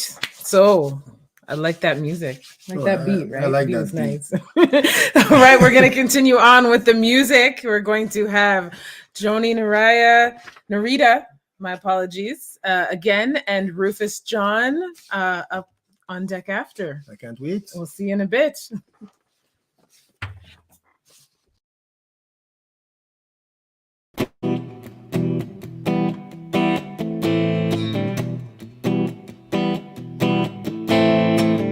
Is there something in the water that keeps us cold and so resigned? How can we claim to be successful with so many left behind? Self-serving interests get us nowhere. When one is harmed, it harms us all.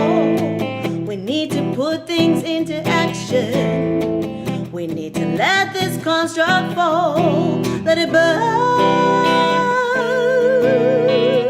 Let it burn. Let it burn. Burn. People keep saying it needs fixing, but this is how it was designed. A system built on subjugation and keeping people blind. I say that sitting all this anger, it gets more done than fragile tears.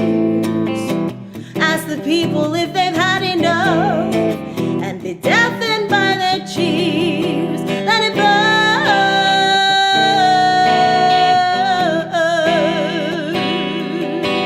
Let it burn.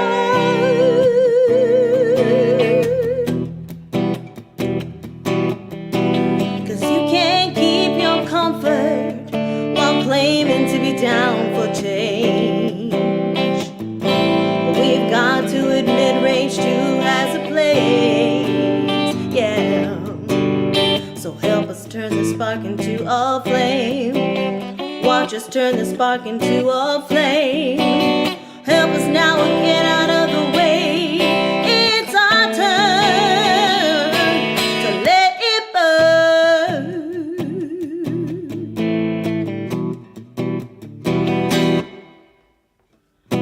Staying quiet's not an option when you find it hard to breathe. Rest in peace, Eric Garner. Rest in peace, Trayvon Martin, Sandra Bland. Rest in peace, Philando Castile, Jordan Edwards, Ayanna Jones, Freddie Gray. Rest in peace, Terrence Crusher, Michael Brown, Botham Jean, Ahmaud Arbery. Rest in peace, Breonna Taylor, George Floyd. Rest in peace, Tamir Rice. Staying quiet's not an option when you find it hard to breathe. Complacency does nothing, just keeps us in disease. Let it burn.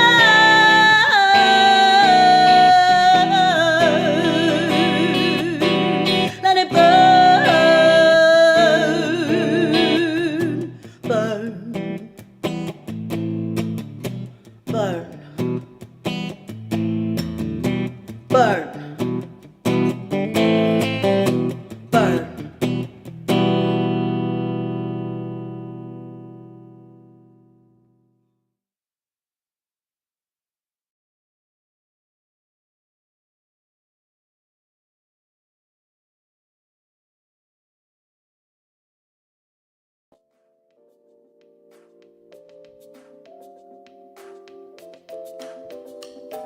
You're the reason why. You're the reason why.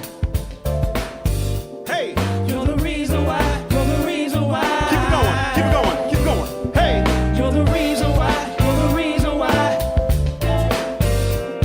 You're the reason why. You're the reason why. Listen, hey, check it. She gave me the privilege of breathing. Can't forget about that. This spine in my back kept me upright. Stepped out of line, I was the strap. Wasn't easy on her own. To pay rent was mass stressing. Shed tears hurt to see my mama crying. God gave her his hand a blessing to release the frustration. No food, she went hungry. Just to feed me and her 3 other seeds. Told us stick together no matter what the weather. And hard times came and gone. Remained strong when things was going wrong. She smiled and said things would come along. That's why I love her. I wouldn't think twice to die for her. The only mother that I had. The times that I never understood. I kick back, just relax, watch time pass. The son who was a half, she wanted to change that and have another black outcast. You're the reason why I dream. You're the reason why I see things differently. Every heart of my soul for the whole of eternity. You're the reason why I dream.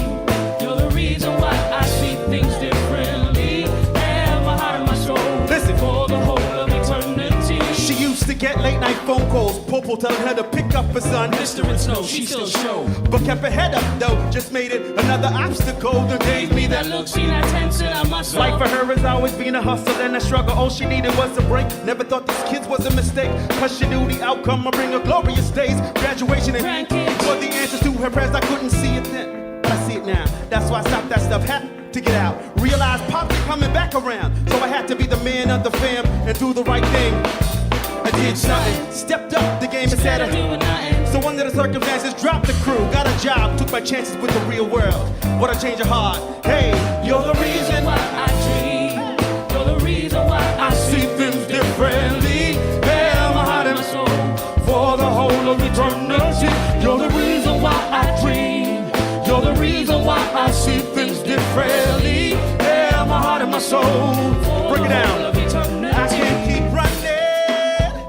Gotta get a hold of life. Time for some changes and take charge of life. You know that I love you. You know that I need you. I would do anything for you. You're the reason why I dream. You're the reason why I see things differently. Hey, my heart and my soul for the whole of eternity. You're the reason why I dream. You're the reason why I see things differently. Yeah. Hey, my heart and my soul. Mommy, you are the whole of eternity. You're the reason why I dream. You're the reason why I see things differently. Hey, my heart and my soul for the whole of eternity. You're the reason why I dream. You're the reason why I see things differently. Hey, my heart and my soul for the whole of eternity. You're the reason why. You're the reason why. Hey. You're the reason why. You're the reason why. Hey. You're the reason why. You're the reason why. You're the reason why. You're the reason why. Break it down. So, when I came out of jail, like I said, I had to make a decision. And my mama, she was heartbroken, you know what I mean? She instilled some good morals, values, and beliefs in us, and you know, I was just going astray. So she really had a heart-to-heart talk with me. And we sat down, and this is what kind of changed my perspective of my life. So she came up to me, and this is what she said. She said, "Don't walk away, boy. My love won't hurt you. Don't walk away, boy. I'll be right there for you. Let's go. Don't walk away, boy. my love won't hurt you. Don't walk away, boy. I'll be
Rufus, John, you're going to be on repeat every time I hit the street.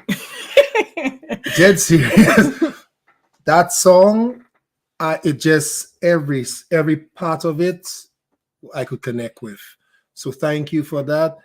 And Joni, you have a new fan. Just to hear that you have a new fan in me. Right? So yeah, fabulous. We are going to continue on. And again, thank you for joining us today and being here throughout this celebration, this real talk that's been taking place. Now we're going to turn it over to Phyllis Pepra. She is the system navigator, anti-Black racism focus for Waterloo Region District School Board, was previously a social worker within the same board for nearly 13 years. Prior to working in the Waterloo Region District School Board, she worked in child protection for 6 years and several years in healthcare, in the healthcare sector. Phyllis is a member of the African community in Waterloo Region and has worked in the community organizing capacity to support and address the needs of African community within the region.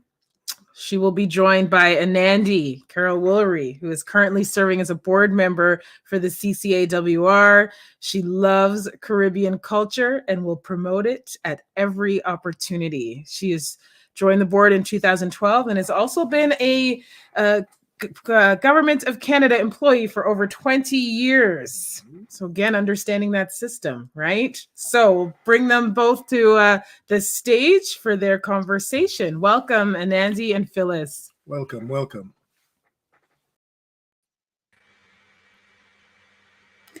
Hi, thank you, Darren, and thank you, Colleen. Thank you for that warm welcome. And I say hi to Phyllis too. Hello.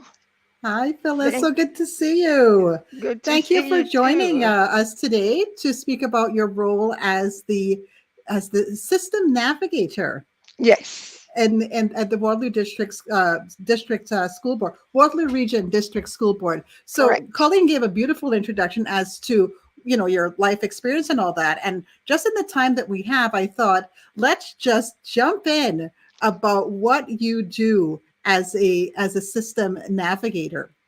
Okay, thank you very much. And I want to take the opportunity to say happy Black History Month to all of us, African, Caribbean, Black identifying.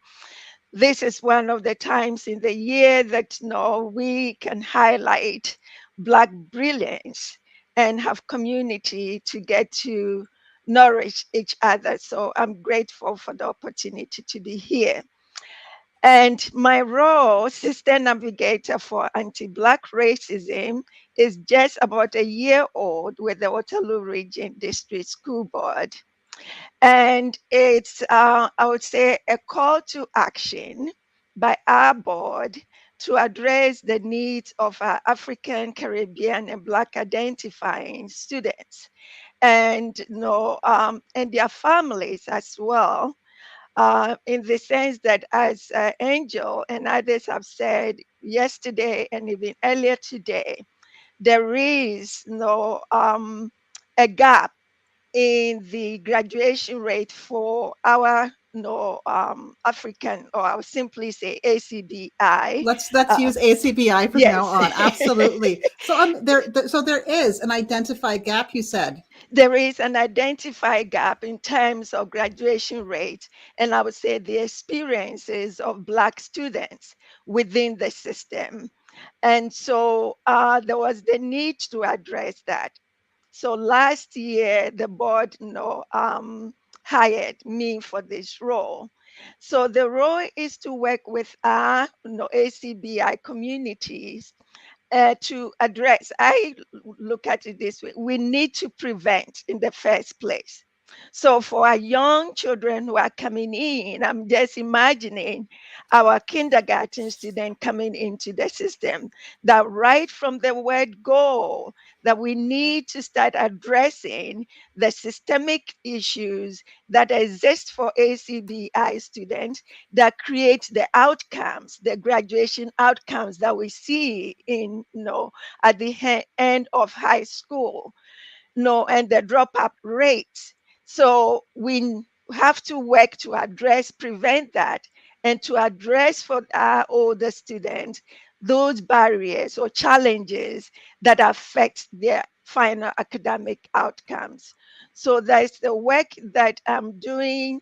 And I work alongside the equity and inclusion team within our school board, the public school board. So there is an internal work that is going on within the school board itself, with our equity team, in terms of training of our staff, and in terms of bringing on about the issues that our students face and how we can address those things internally. Whereas my system navigator role is to reach out to community, the parents of our students, and say, we need to work together. Here's how I see it. The educators we have expertise in teaching. They have expertise in interpreting the curriculum. Right. But parents have expertise on their children. That's right. We have knowledge on our children. So when they come into the system, the school system, we need to have the partnership to work together. If we are going to attend to the needs of the student as a whole being, then there shouldn't be one child at home and another child at school. We should be able to work as parents and staff working as partners to address issues. We know things about our children that until we tell our the educators, they may not know about our children. Or they tell us things that you sometimes you're like, who are you talking about? Exactly. Right. So I'm going to ask you something, Phyllis. So children come into a school system. They're in the classroom and they're experiencing aggressions, microaggressions, but they don't know how to put the words to it. Yeah. And sometimes they're afraid to tell their parents.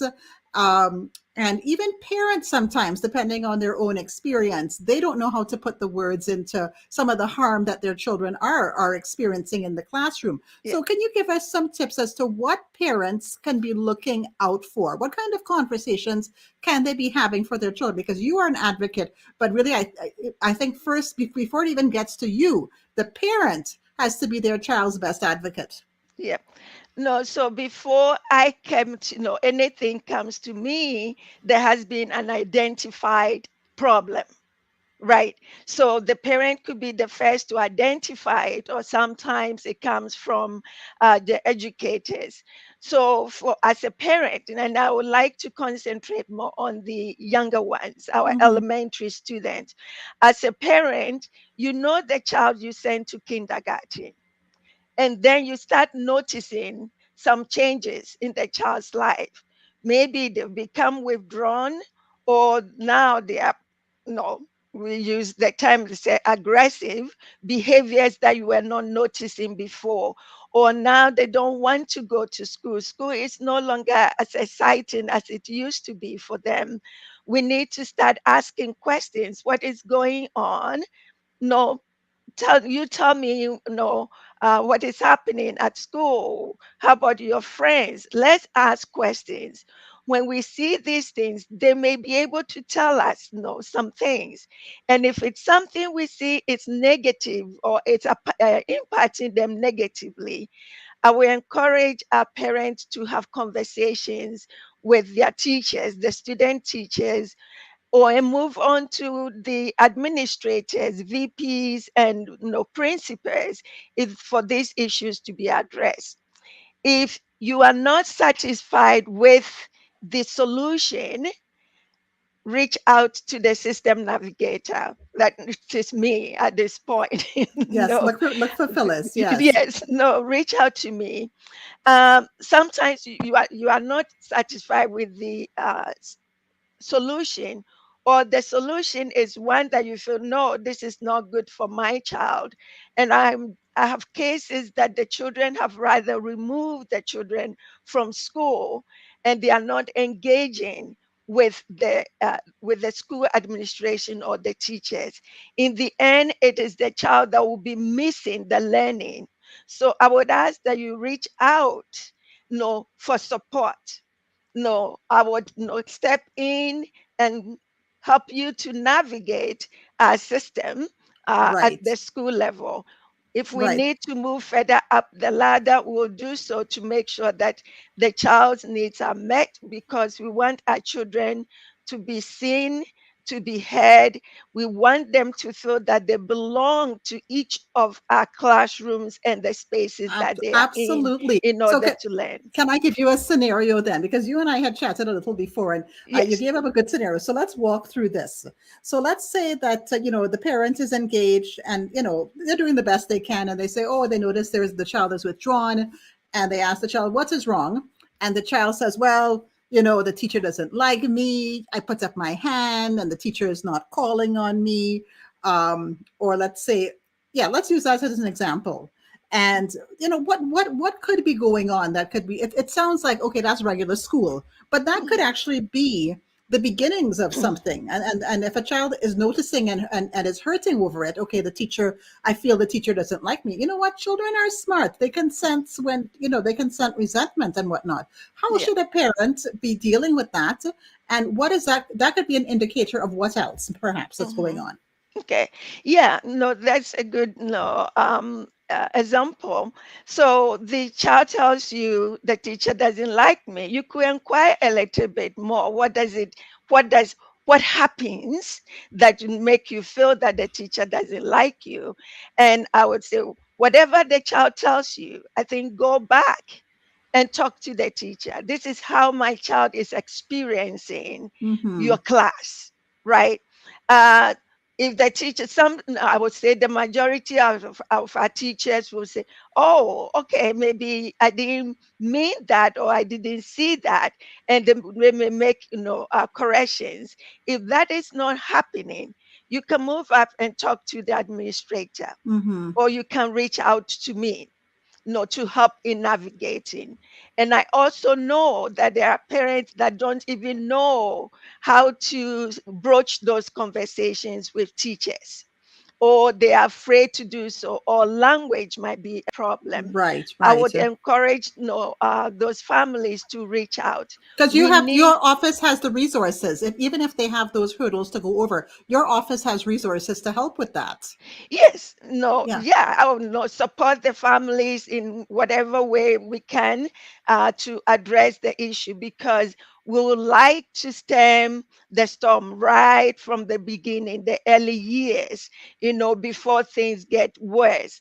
And the senior levels, the thing is happening, and most of the time our older student may say, no, I don't want you to do anything about this, but then it's harming them emotionally or psychologically, and it does affect their academic performance. It will. And for that reason, those things need to be addressed. You can negotiate and say, if you don't want to talk to your teacher, here it's somebody in your system that could be of help. And I would say, reach out, and we'll try to work to address that. So Phyllis, in your role as an ACBI system navigator, I'm going to guess here, and you can confirm or deny. Do you see that a lot of the problems and a lot of, we'll call it I'll use the word misunderstanding for now, has to do with unconscious bias in the classroom, or stereotyping, let's say? I would say that as human beings, we all carry some biases. And sometimes we don't even realize Well, it's that those unconscious, right? exist. Yes, Yeah, yeah, the yeah. unconscious ones, we don't realize those exist. So part of the work that I do with the equity team that is led by Tinil Warren and a group of dedicated learning consultants is to bring about some of those things that we need to be checking ourselves. What might be possible biases we have? And some of these biases reveal themselves in spaces that even when we don't think they are showing, the person at the other end sees them, they experience them. So we need to, as adults, we need to really be checking into ourselves. And when the children see these things and they are bold enough to tell us as educators, then we need to stop and think. You might say, oh, that was not my intention. It is true, but it's impacting the student in negative ways. So that need to be addressed. Of So course. so I would say, I will not rule out those biases, because as human beings, we do Right, carry them, right. and it affects the way you would, that as an adult, maybe the child will raise their hand, and for some reason you don't acknowledge the student, or they make a comment and then you more or less you gloss over the comment. Another student will make the same comment and you have all the praise, right? And the kid will be like, what's going on here? I just said that and you didn't do That's a anything. great example. We've been there. Right. We've all been there. Okay. So those are things that we are working on. But I would like to encourage our parents that when your child is reporting these things to you, please, let's address them, because it eats at the child's self-esteem.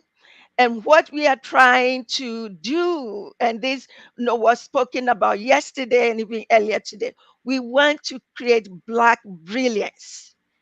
Our children are geniuses. They have talents. They have skills. We want to develop those, and we don't want anything that will kill those brilliance and and genius in them.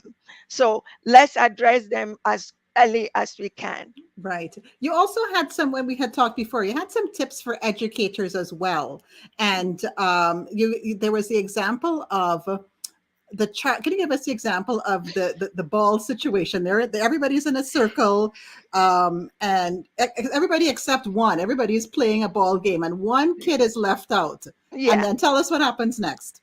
Okay, so one of the things that the work we are doing internally is trying to point to educators is the Black student, as well as some of our racialized students, do not experience the educational space, our classrooms, our school environment the same way. And we need to be mindful of that and start looking for those things. So, for example, the example you are talking about, that you, as maybe a teacher, you say the kids should go and play. So they go out, or there is a ball, a toy, whatever might be. And then I like to use the name Ali. Ali is in the group. They are playing. The others are sharing the toy, but then they will exclude Ali, right? So it goes round, Ali doesn't get a 10. And so Ali may, for the first time, maybe let it go. But when this repeats itself, it's like, why am I not getting a 10? Mm-hmm. So two things are likely to happen. Ali may become withdrawn and not be playing with anybody. Or Ali may feel like it's unfair that everybody is having a 10 but me. So Ali may go and grab the ball. And the other student might be like, why are you doing this? Or will cry.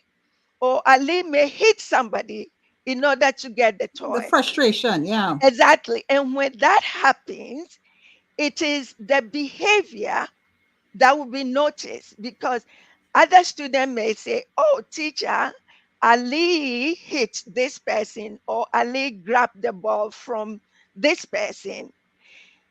So the teacher might be, Ali, why did you do that? Or don't do that. Or sometimes the consequence, if you do A, this is what B happens. Ali is sent to the office. Right. And It goes from Ali it goes is to, like, it goes from 0 to 100 very okay, quickly, right? right. So Ali is like, why? This is unfair, right? And so, but they don't have the language to explain to you why Right. the behavior. So behavior is also communication. It's a way of communication. And that goes back to the educator, because an empathetic educator would say, okay, what before saying, okay, go to the office, they can say, okay, come, Ali, what is happening? This, Correct. you know, tell me Correct. what's going on, right? Correct. You know, so if so, Ali may be either sent home, or there will be a report to you, parent, that this happened. I would want our parents to have the conversation and ask Ali what happened, why. And when you get the information back, then I would encourage the parents to approach the teacher and have this conversation. This is how my Absolutely. child is experiencing your space. Right, right. Well, you know, Phyllis, like I said, I wish we had like another half an hour to talk about all this, because your experience is so deep, and I'm so glad that you are there as a system navigator to be an advocate for the students, for the ACBI students. Any last things that you wanted to leave? Maybe how to, like, who should be contacting you, how they could contact you? Okay, so a parent can reach out to me, and any of our parents in the Waterloo region, district school board, reach out to me by, I hope you'll be able to display my email, or give me a call. We will get your email up, yes, for sure. Yeah, there is also a form that helps for me to have data to support this work. Those who can fill the form should do so. Those who cannot, that should not prevent them from reaching out. So email, phone calls, and I'll get back to you, and we'll see how best we can work to support our children and you as the parent, so that in the end, our children will excel in our system, graduate, and will come back and enjoy their successes in our community and in our country. Thank you so much, Phyllis. This was a great talk, and it's a great jump-off point to help our ACBI students. Have a good afternoon. Thank you very much for having me.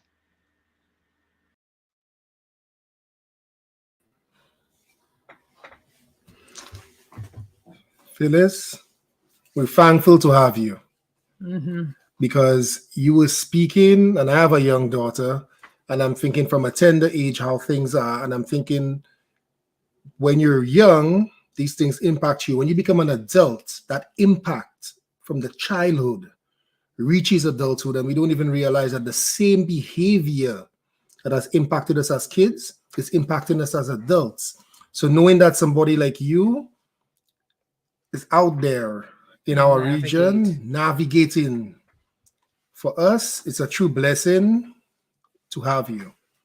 And thank you, Nandi, for doing this live with Phyllis. It was really appreciated. So, I don't think until we had our daughter in the system, that notion of how is your day means something different to us, because we know there is exclusion. We know that there is that bias that can be there. And it starts so early, especially when our children are in predominantly white schools, and there's a few of them.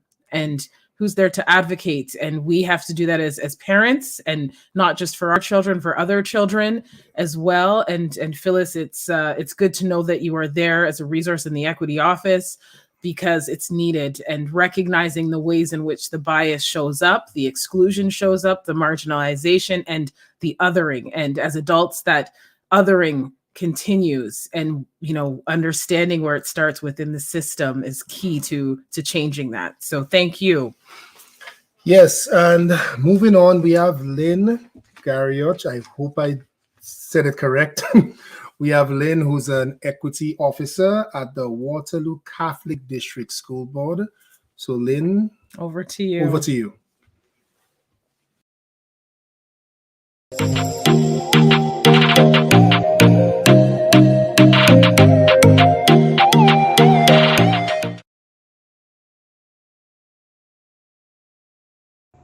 My name is Lynn Garia, the Equity Officer at Waterloo Catholic District School Board. As a community member, I wanted to talk to you briefly today about family and community engagement. School boards and schools across Ontario are rethinking how families and the community can be involved in our schools. Anti-Black racism is deeply entrenched in Canadian institutions and our schools. Systemic and individual acts of anti-Black racism have become normalized. Thus, anti-Black racism is difficult to identify, address, and prevent.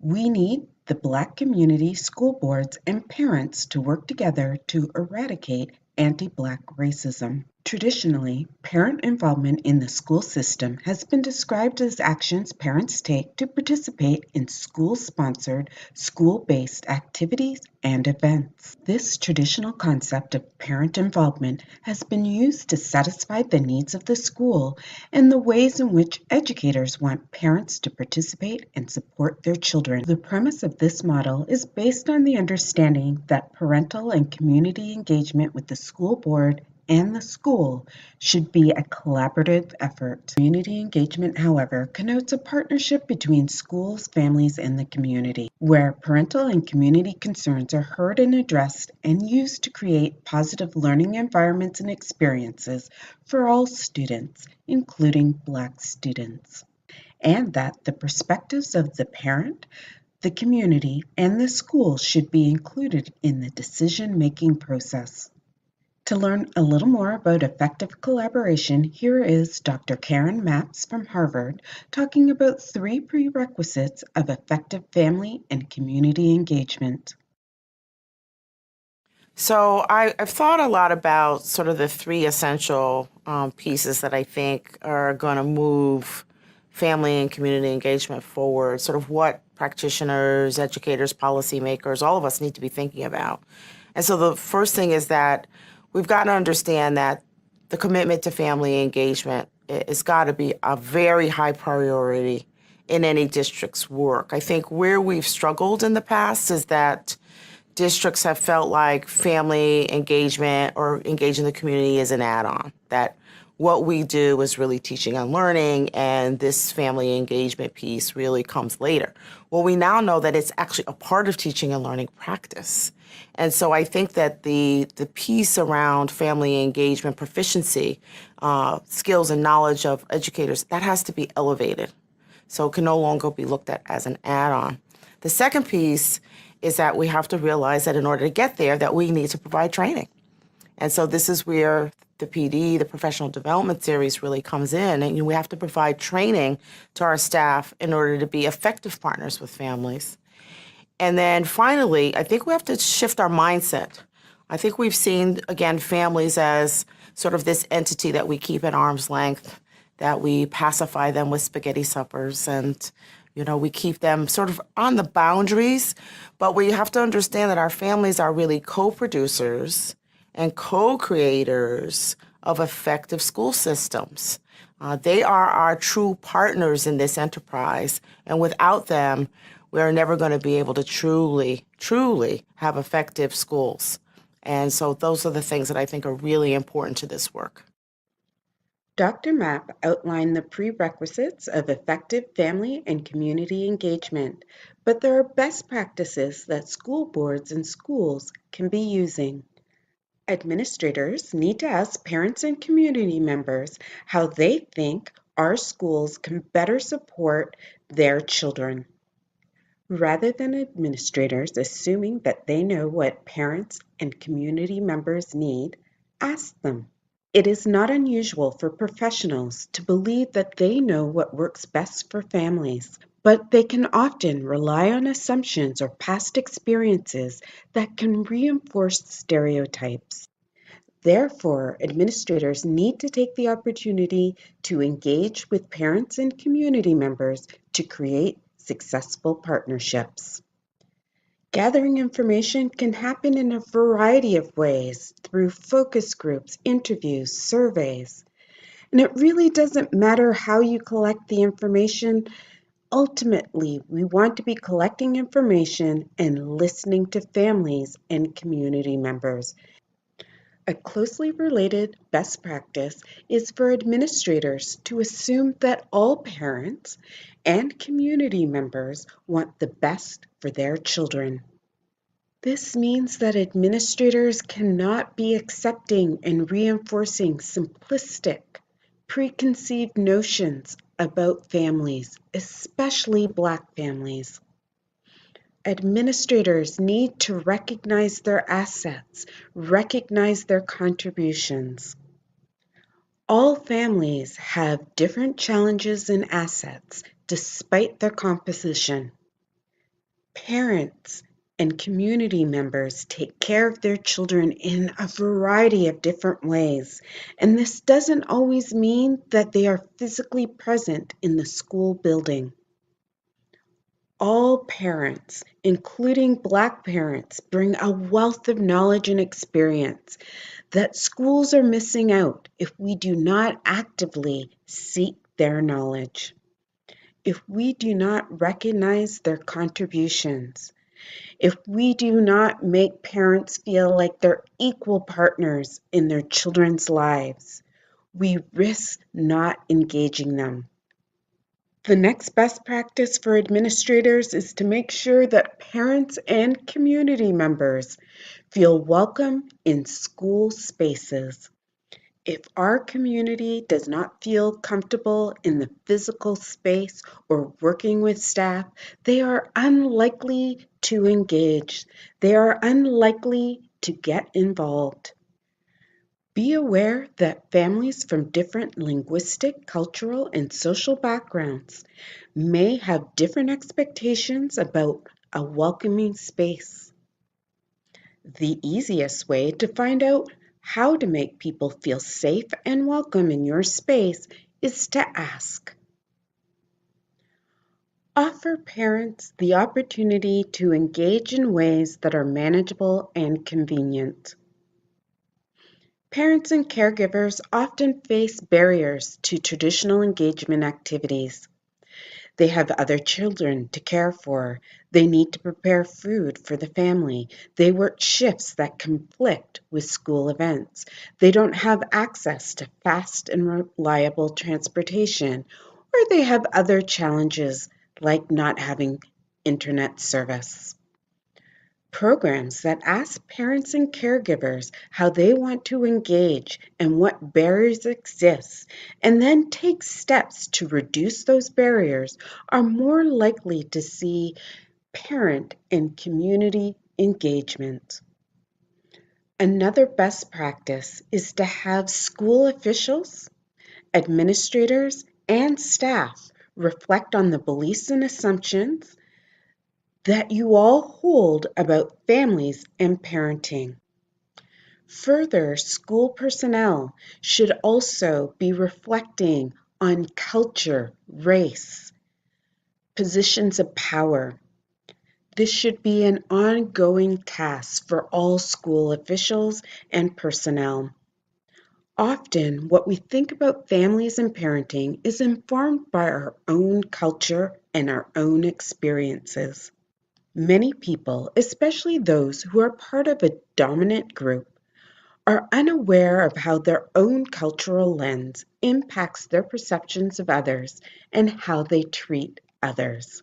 Building capacity on how our cultural lens influences our communications with family and the assumptions that we hold on how they engage and work with their own children can help us become more non-judgmental and more effective as collaborators.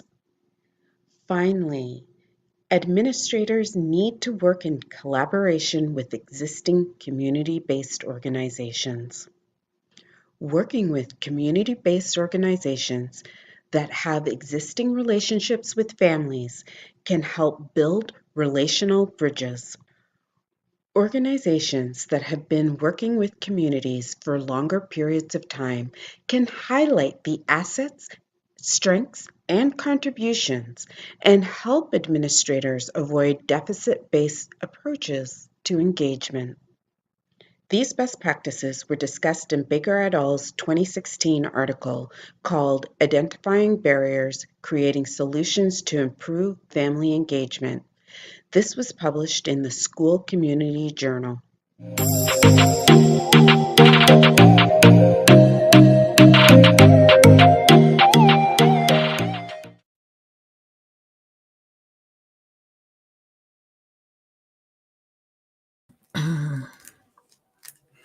Hi, welcome back. It's good to hear from both school boards.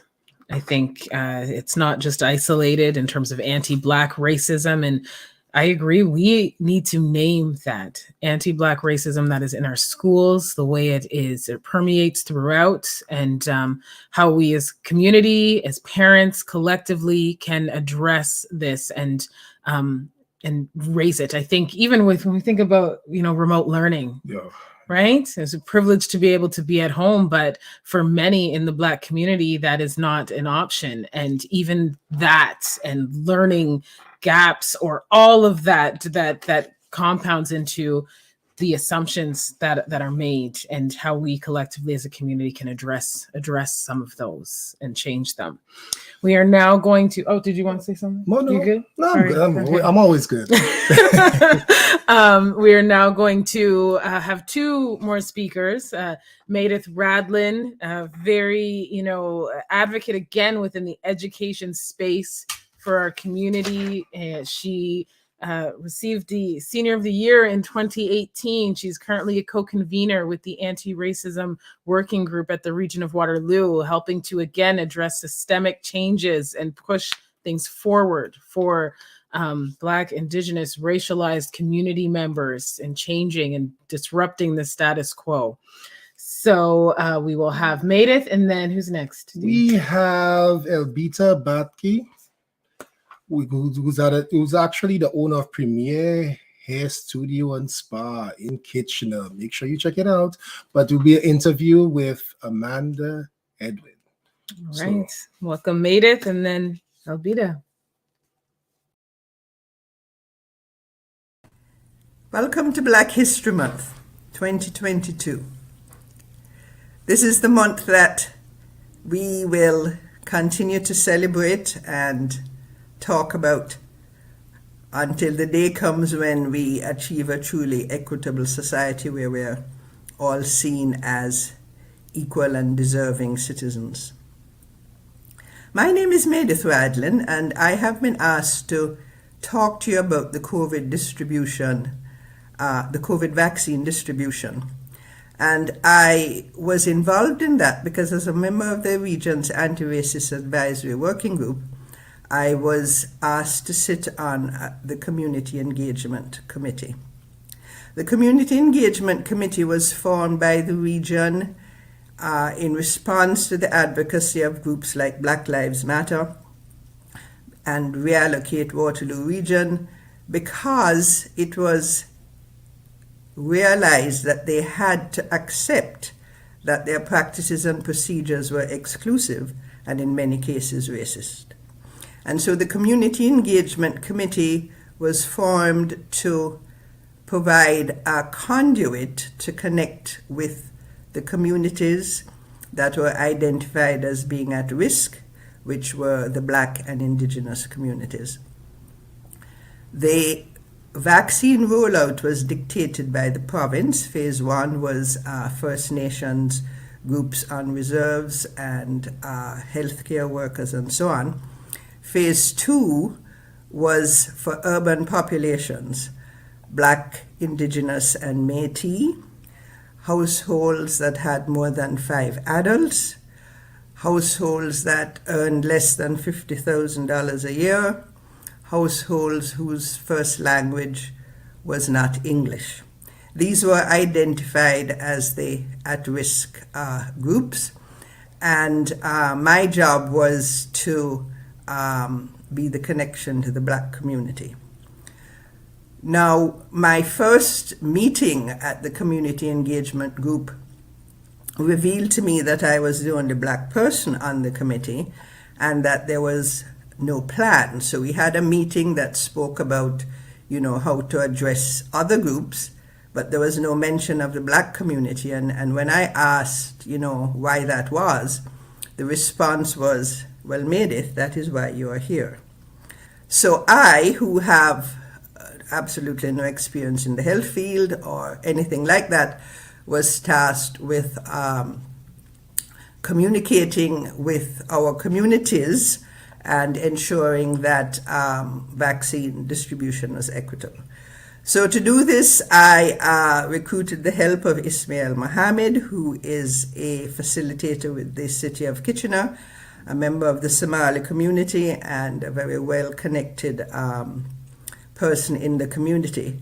As an aside, I should mention that Ismail is now the Liberal candidate for Kitchener South Hespeler in the provincial elections. So if you live in Kitchener South Hespeler and you are, politically aware and active, please consider supporting Ismail. It would be great to have a young Black man in provincial parliament. So Ismail and I had the task of educating, or should I say, yes, educating is the right word, but making public health aware of the many issues and concerns that we saw as a part of this process. And to do that, we invited community leaders to number of meetings and asked that they bring what they saw as issues, what they saw as concerns, and things that needed to be addressed if there was going to be something called equitable vaccine distribution. We held 2 meetings, and at each meeting there were about 20 community members there.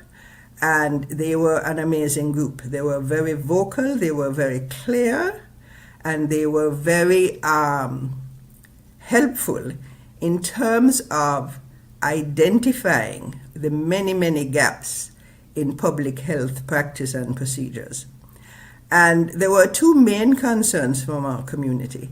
First of all, the fact that a task force had been developed and a community engagement committee had been formed, and there had been no consultation with Black health professionals. There are groups in this community providing services to, such as Sanctuary and Aqua, and they had not been invited to any table to participate in conversation. The other big concern was the fact that public health seemed to be unaware of the fact that historically, Black communities have a very negative relationship with health units, with governments, and with things such as vaccines. Our communities have been used as lab guinea pigs to test various vaccines and medicines. We have had people killed, and this kind of distrust is based on historical fact. It's not just based on myth. So the group was really concerned that we would even be talking about equitable vaccine distribution and not address either of those 2 issues. The community consultation was invaluable in terms of ensuring that we recognized what direction we needed to be going in. So what happened then was that we acted on the issues and concerns that were named by the community. In terms of the community engagement group felt that there were 2 phases to vaccine distribution. The first one was communication. how were we going to educate people about the vaccine? You know, there were questions in terms of how was it developed so quickly? What was in the vaccine? There were myths in terms of the fact that, you know, people thought chips would be inserted in their skins. They thought the information might be used by police to track them.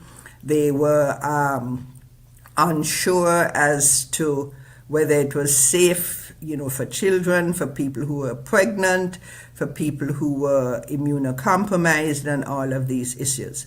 So the communication was going to need to address all of those concerns. And then the second phase would be the rollout, because obviously with the rollout, you're hoping that once you make the vaccine available, people will actually go and get it. But if the communication was not effective, then this was not going to take place. So when we had our community engagement group, there were several issues identified. I've already mentioned two of them, one being the lack of concentration and the other being the historical distrust.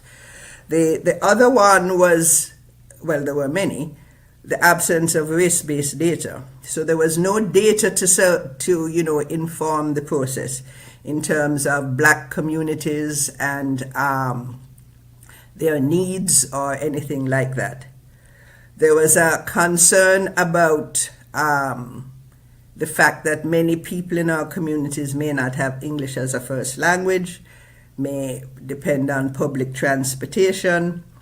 How were these people going to be reached? What kind of documentation was going to be needed to get to for the vaccine? We have refugees, we have migrant workers. How were vaccine sites going to be made clinically, culturally sensitive? We have many ignorant people out there who have, you know, come with assumptions about people and who they are and who make inappropriate comments. So all of these things were seen as issues. And the main message to the region was that the region needs to come to community. This is not something where you set things up and you say, okay, you come here and get it done. If the region really wanted equity in terms of vaccine distribution, they were going to need to go to community. And I'd like to say at this point that, you know, our Indigenous colleagues on that committee were really strong voices. We really worked in partnership with this. We made it very clear that it was not the job of the region to come to us, ask our opinion, and then make decisions without consultation. If we were being invited to the table, then we were the ones that should be making the decisions. We were the ones who should be determining what needed to be done and when and how it was done. I cannot say that that message was fully received, but I can say that I think as a result of our efforts, the engagement with community was better than it might have been. So how did the region address the concerns that we put forward? There had been an information session at the beginning of the vaccine rollout, and all of this was in March and April. I don't remember exact dates. But what we made clear was that there is no one Black community. There are many Black communities, and so there had to be many different approaches and outreach actions. There was no one action that was going to, you know, fit everybody out there. And so information sessions were organized for different communities. There was one for the South Asian community, the Somali community. There were information sessions in different languages. I know Turkish and Rohingya and so on. And these were done on request. So communities were invited to connect with the regional chair for the committee, who was Fawzia Beg, and request sessions. The region funded, you know, Zoom meetings and the cost of publicity and so on. So these information sessions took place in March and April, and one was a Black town hall where we invited the Black Scientist Task Force from Toronto to speak to us about all of the many questions that came up. Had Black people been included in the pilot? Was it safe for people who have issues such as sickle cell, which are, mainly in our community? The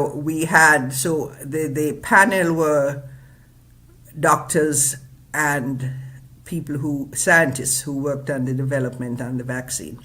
And that town hall I think is still on the regional website. It was posted so people who were not able to attend the live session could access the information afterwards.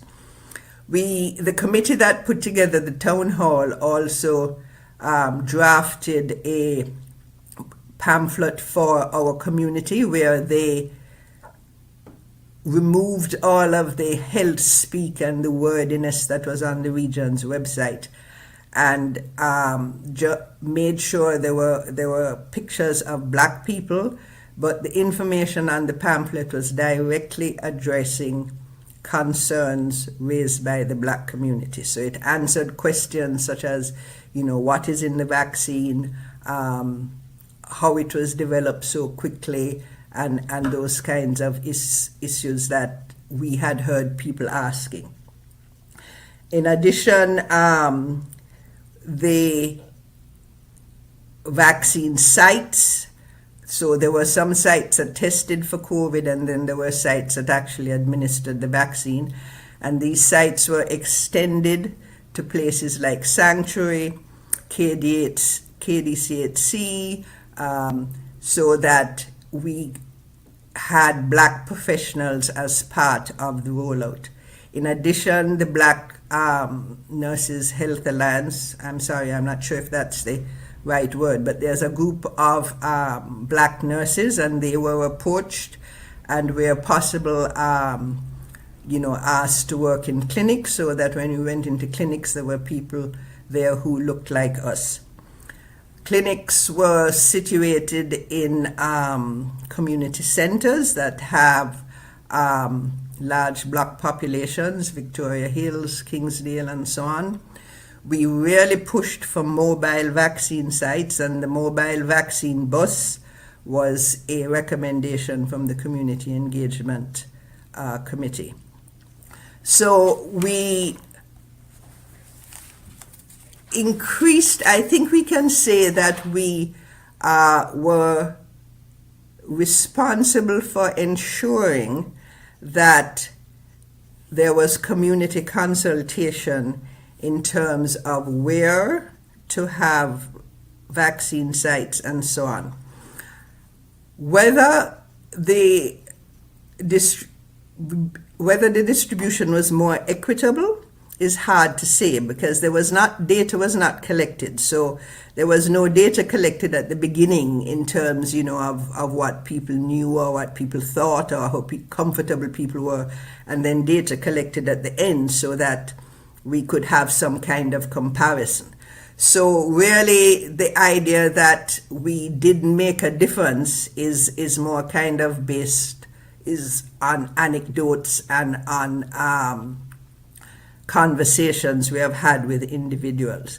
But one of our recommendations to the region is that data needs to be collected, and they need to be sure that they are actually communicating with who needs to be communicated. So again, following provincial guidelines, any data collected was collected in terms of postal codes. And so they could say that this postal code was not, going out to get vaccines, or this age group within a postal code was not going out to get vaccines.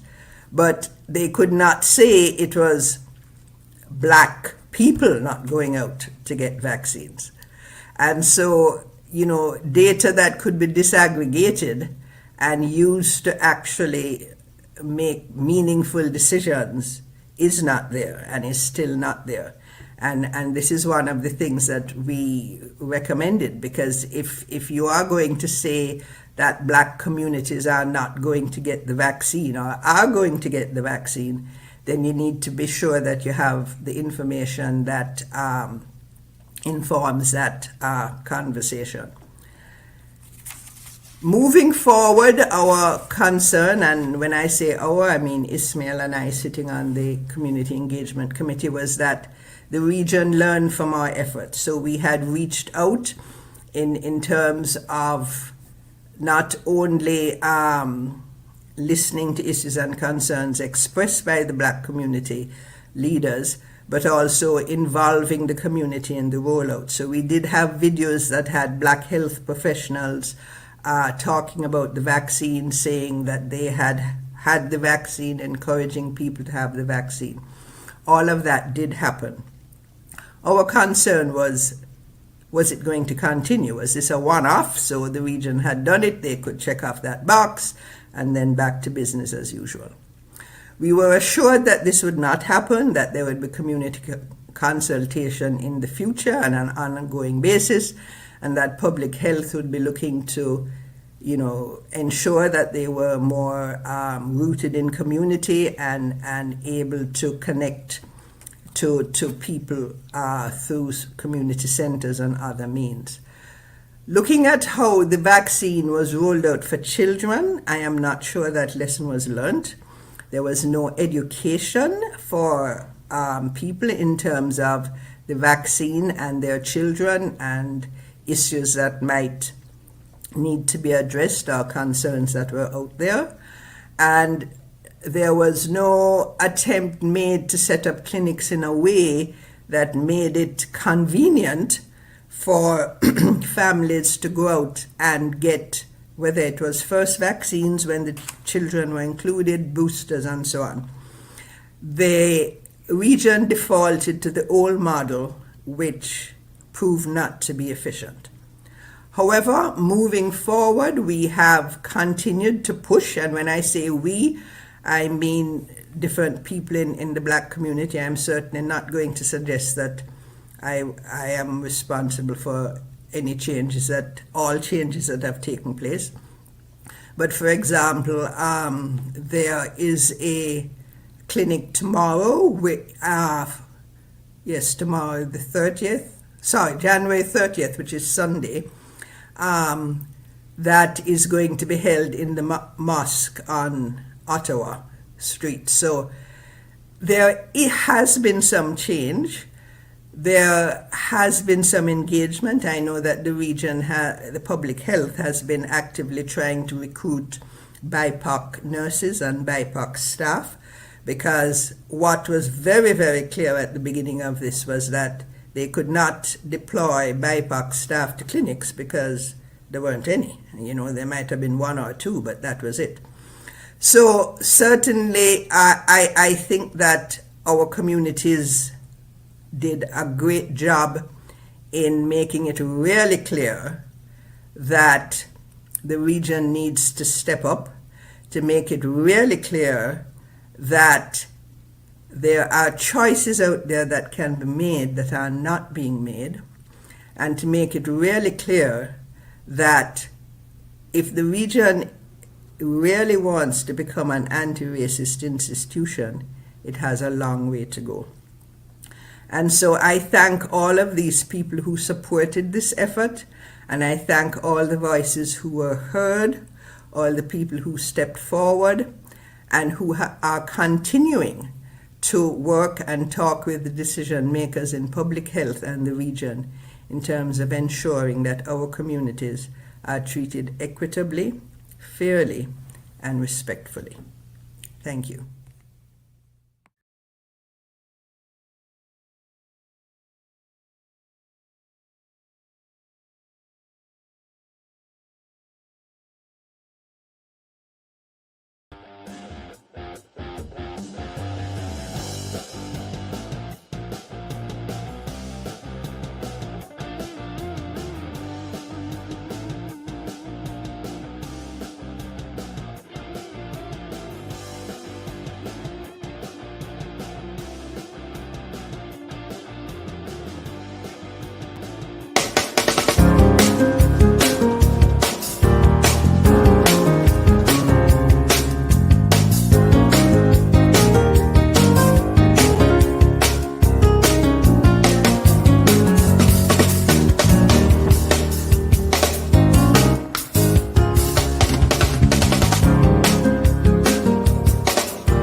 Good day, everyone, and welcome to this segment of the CCAWR's Black History Month Launch 2022, Black History, Black Heritage, Black Achievement.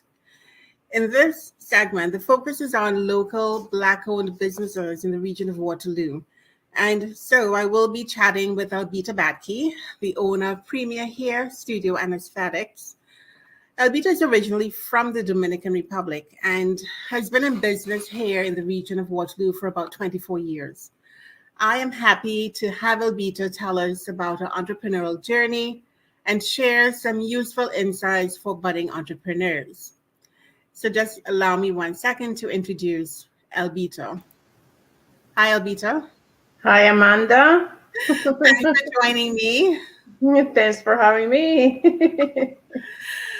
Oh my gosh. So, Albita, I just want you to tell us a little bit about your business. I've been one of your clients for the last maybe 12 years, I'm sure. And I've already told you, don't go anywhere because I have no one else to do my hair that I have found that knows my hair and knows, what I like about it, what I like having done to it. It's very rare to find that, in a hairstylist. Yes. So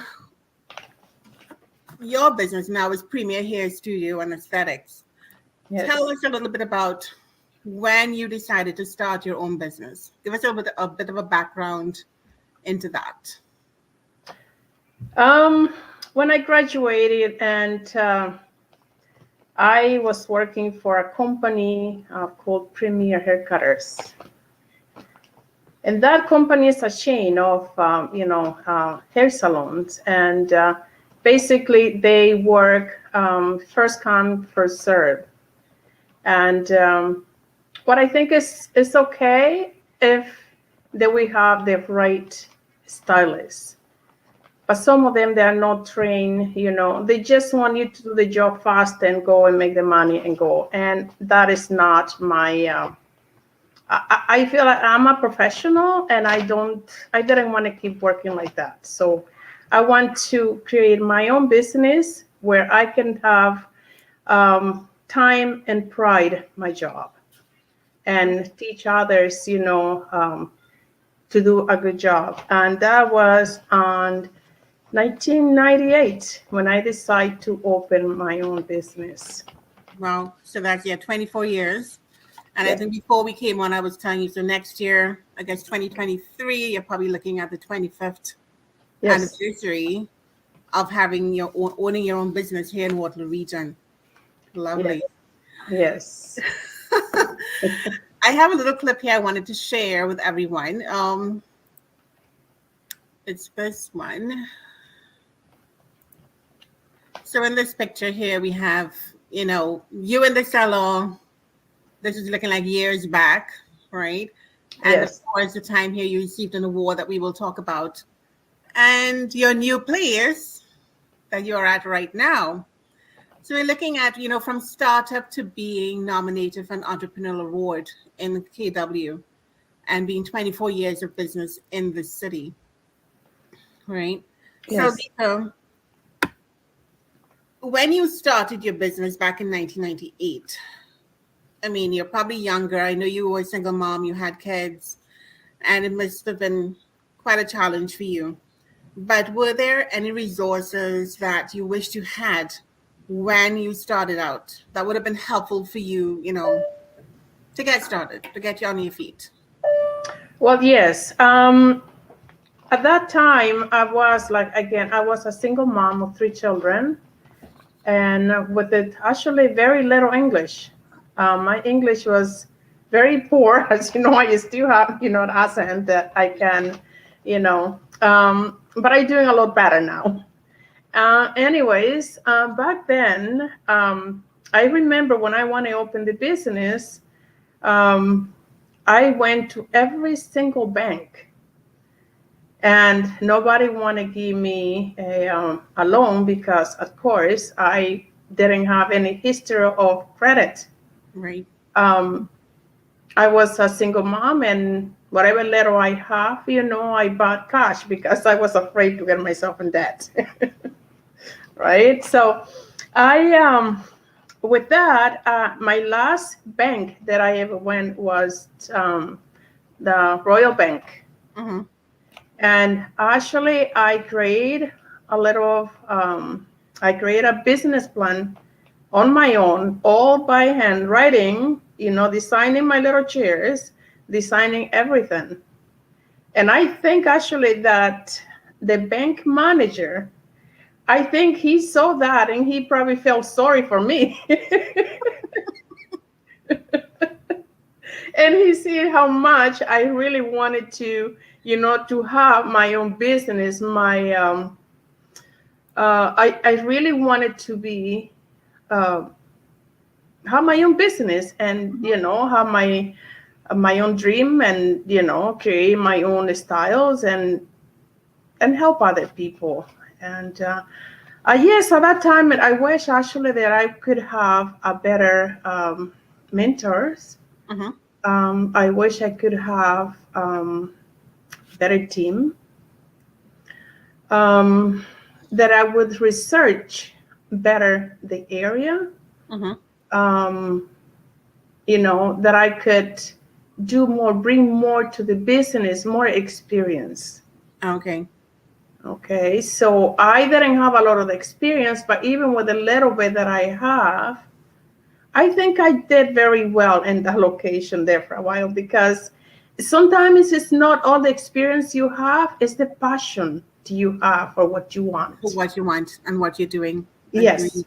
Mhm. And most of my customers, they see the passion that I have and how much, my skills and how much I want to my employees to do the job the right way. That was really what it helped me. It's helped me a lot. And in the long run, I try to learn more and more and more. But for all of that, you also need money. What I That's didn't right. have. Mhm. Right? What I didn't have, because as I said, I was a single mom with 3 children and I had to provide for them. I had to pay high rent and I had to pay for everything. So, in that location and also on my place and provide for my children. So yes, I wish I would have a little bit more cash to, to play with it. So what I'm hearing is, so in terms of resources, you're probably thinking that certainly money or having a funding source. Yes. Definitely. For starting up your business. Yes, yeah. Well, with the starting of the business, I'm very grateful of, Royal Bank. They give me, like they lend me $45,000 small business plan, Mhm. and with that it helped me. I bought some, furnitures for my business. What is not the best, but it To did the start job. off, right? It's a startup. It did the That's what I've job, done. right? So, and also with because I needed to show 10% of, to be able to get the small business loan. And I didn't even have that. So I had to borrow that from one of my customers. I had to borrow that. Okay. I had to borrow that from him to be able to show, that I have the 10%. Mhm. Of course, as soon as I got the money, I pay him back. But I am very grateful for that. Yes. Awesome. Now, over the 24 years, what are some of the struggles you might have faced along the way in your business? Well, a struggle. A lot of problems sometimes with teamwork, landlords. As you're my client, you've been through what, with me, actually what I done, and it's been a lot of struggle with employees, not being reliable. Sometimes you have the business, you have the clientele, but you don't have the people to work. Right.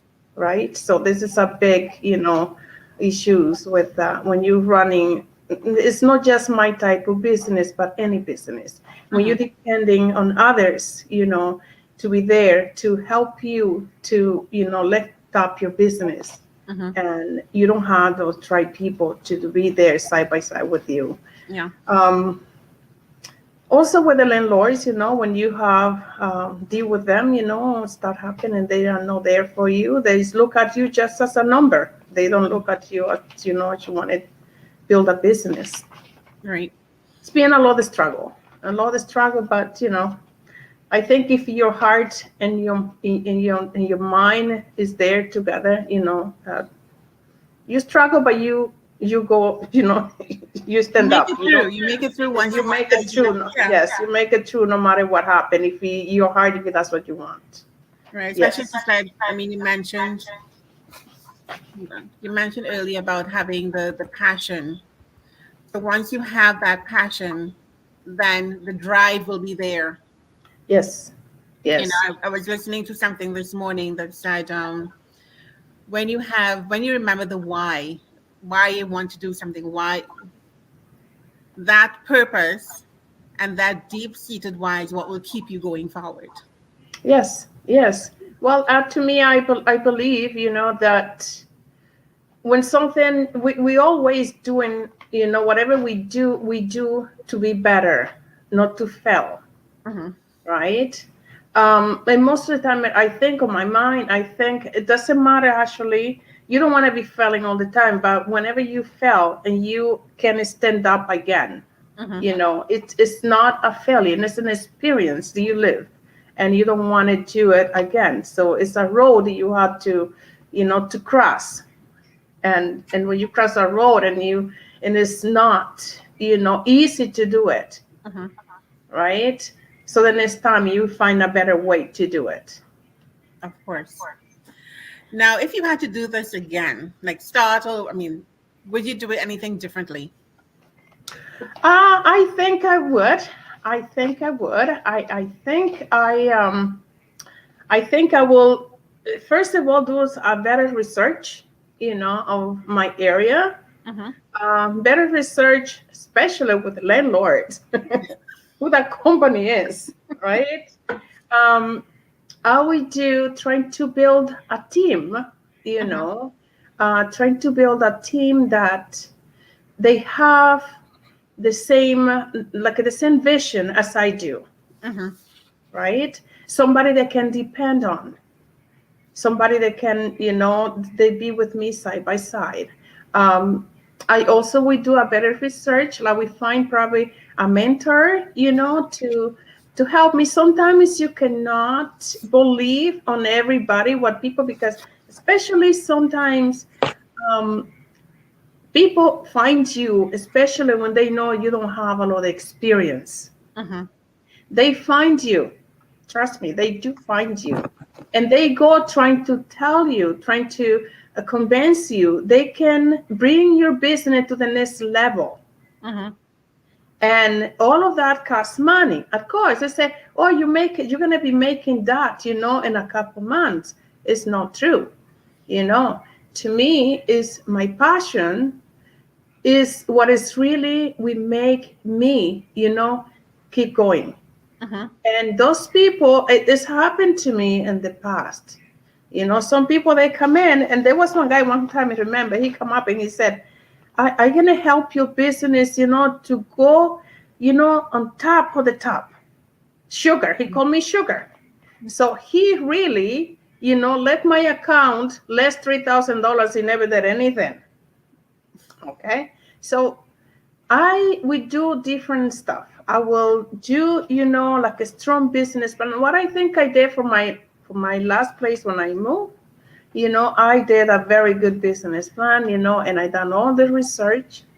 But in this place, what happened there was the employees area landlord did it. Right? So I will do some different stuff. So now that the way I work, I will not. I will keep it the way I work, because I believe myself that I do the best for my clients. I have clients, they're my clients and my business. So they're growing old with me. Right? I'm one of your faithful clients. Right? So I will keep doing my work the way I do it so far. And I also, keep teaching my employees, people that work with me, try to work the way I work. Just in case one day I cannot come to work for whatever reason, could be vacation, could be sick, whatever, I can trust on them to do the job properly. To do the job properly. Yes. Exactly. I was going to read something here. You had from the entrepreneur nomination. So I have your certificate here with me, if I can show it to the camera. And on it, it says, "Thank you for your innovative spirit and for having the courage to pursue your dreams. The country was built by individuals who dreamed big and who had the vision, the energy, and the optimism to make those dreams come true." And I found that to be very impactful when I read it. I know it's part of the certificate and everything, but when you were nominated for that award, that was in 2008, I believe, and it was the KW Oktoberfest Rogers Woman of the Year Awards for the entrepreneur category. How did you feel when you were nominated for that award? It was amazing, actually. I never expect to be nominated. I know that I was awarded because they sent me the letter, and they sent me that invitation to the ceremony. But it was amazing when they called my name. Like there was 67 nominees and only 6 awarded. Right. So I was in shock myself, but it was amazing. I was actually proud of myself, and always I thought all the struggle that I went through is worth it, every minute of it. There you go. Yes. So congratulations on that. Thank you. Before we come off, I want you to share, if you would, have anything to share with any young entrepreneurs coming up, or even anyone wanting to start a business, any words of advice you'd want to leave with them? I would tell to any, new entrepreneurs to do your research. Don't rush anything. Don't rush, because sometimes the rushing is what can make a lot of mistake. When you go for a business, you have to think. It's a lot of work. It's a lot of hours. A lot of people, they think sometimes, I want to be my own boss because I can choose my own hours. I can choose the time when I want to go on vacation. I want to, take my lunch whenever I want it. It's not like that. It's not like that. When you have your own business, for a while, your business run you. You don't run your business. If you want to be successful in your business, make sure that you dedicate the time to your business. Make sure that you have a strong team. Make sure that you have a very strong, business plan. Research your area. Research who your client is going to be. Research your landlord.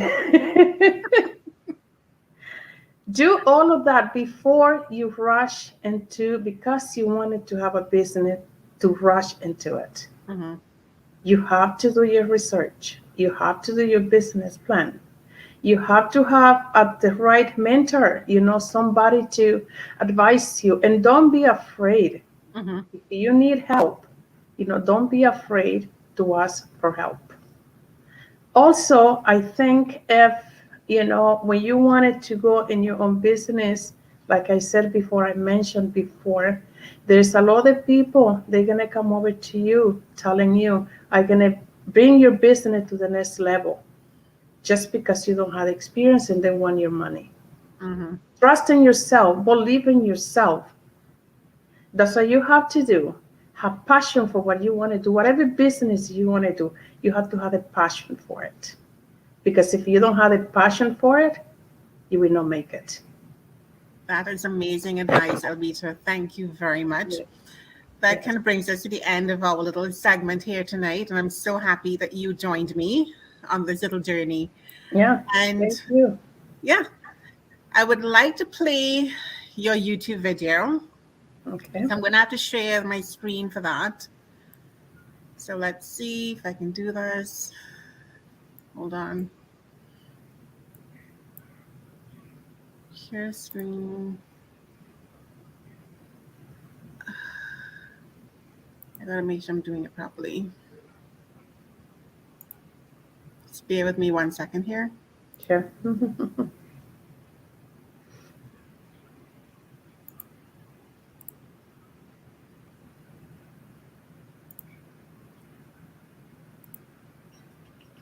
Premier Hair Studio is dedicated to providing you and your family with a friendly and relaxing experience by professional stylists who care about your needs. We offer hairstyling for men and women, along with providing spa services including facials and massages. Our team is composed of industry professionals. I didn't share that. I'm going to share it properly now.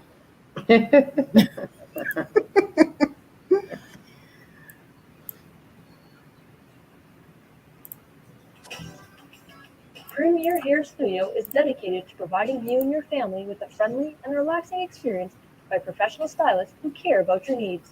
We offer hairstyling for men and women, along with providing spa services including facials and massages.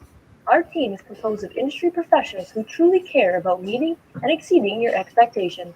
Visit premierhairstudio.ca to learn more or to book your appointment.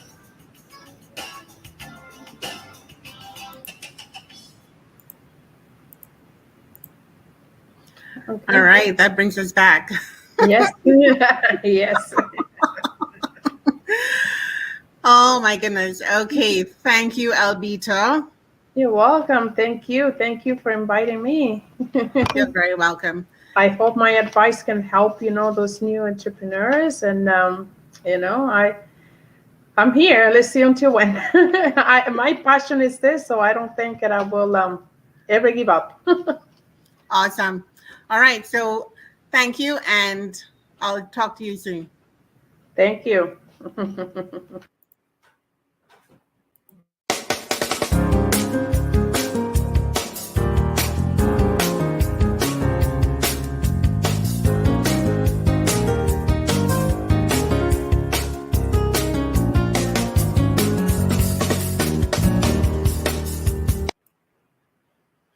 On behalf of the Caribbean Canadian Association of Waterloo Region, I want to say thank you to Albita Batke for sharing a little piece of her world with us, and to thank you, our beautiful viewers, for supporting us.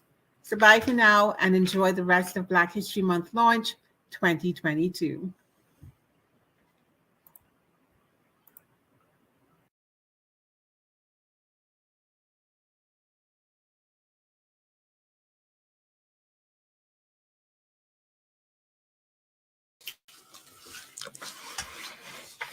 Thank you. Thank you, Albita. I can attest that it always seems easier from the outside working on your business and having a business, but you work day and night, long hours. So thank you.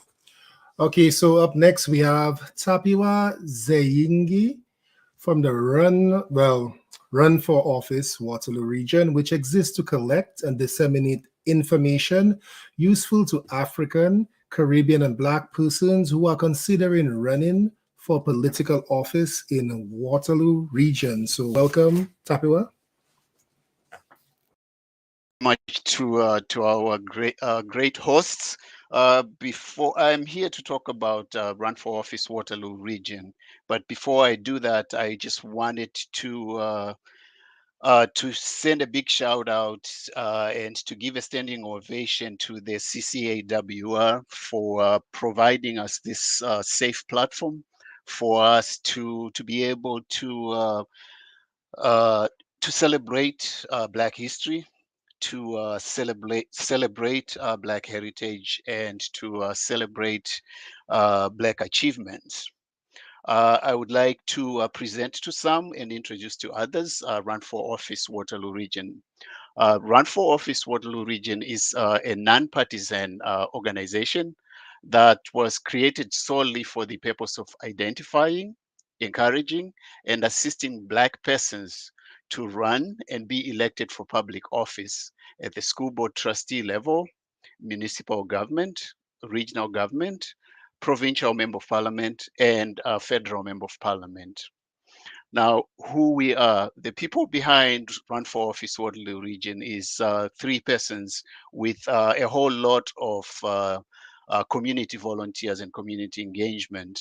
Tapiwa Zienge, Marcia Smelly, and Lanois Carol Wally. Now, on a daily basis, politically, economically, and socially dependent decisions affecting you, your family, and your community at large are being made at public elected office every single day. Hence the saying that if you are not at the table, most likely you are on the menu.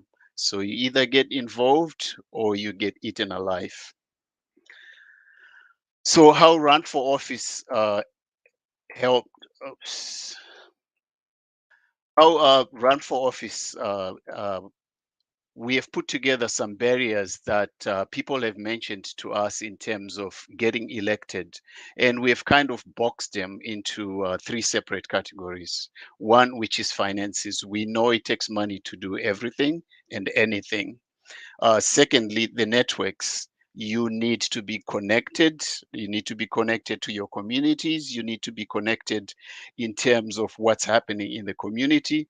And you need expertise. You need the people to that know how to run social media. You need the people who know how to manage and run volunteers. And you do need the people that know about advertising.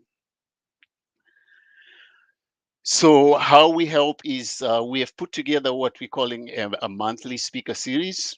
This is where we invite people who have walked this journey before. They will come and talk about their journey, but above all, they want to tell you what it takes, or if you have what it takes to run for public office. Because for the most part, most of us have never done it before, and we are not too sure what it takes. We are not too sure what the qualification is, if there is any, and we are not too sure what it takes in terms of financial capabilities. So every single month on the 4th or the 5th Saturday of each month, we invite a different person to come and talk to the people.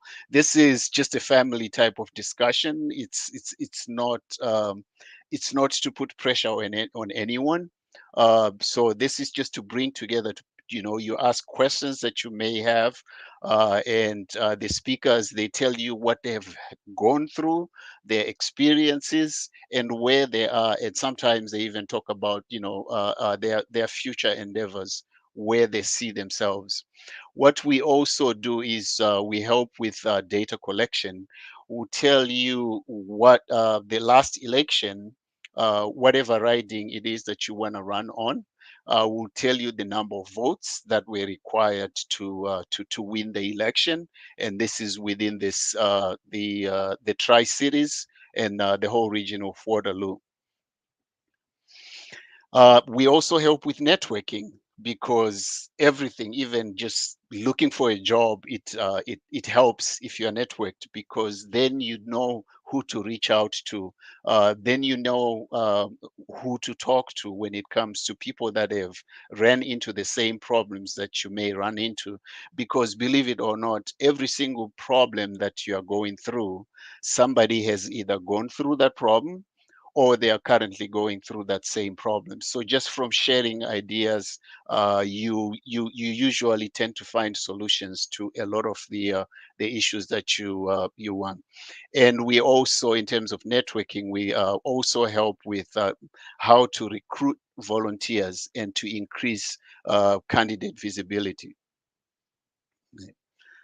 So to connect with us, we are on Facebook. You can go to facebook.com/run for office. That's run, the number 4, office, WR. And our email address is runforoffice, WR@gmail.com. And in closing, since we are talking about Black history, heritage, and achievement, just wanted to touch on a little bit of history when it comes to Black people in the region and actually in the province. being elected to public office. Currently, there are 9 Black municipal representatives in the province of Ontario, and they range from city councillors, regional councillors, and 2 deputy mayors.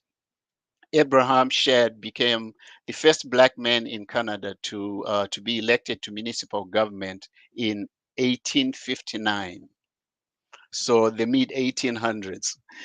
Leonard Brathwaite became the first African Canadian to be elected to a provincial legislature in 1963. Lincoln Alexander became the first Black member of Parliament in 1968.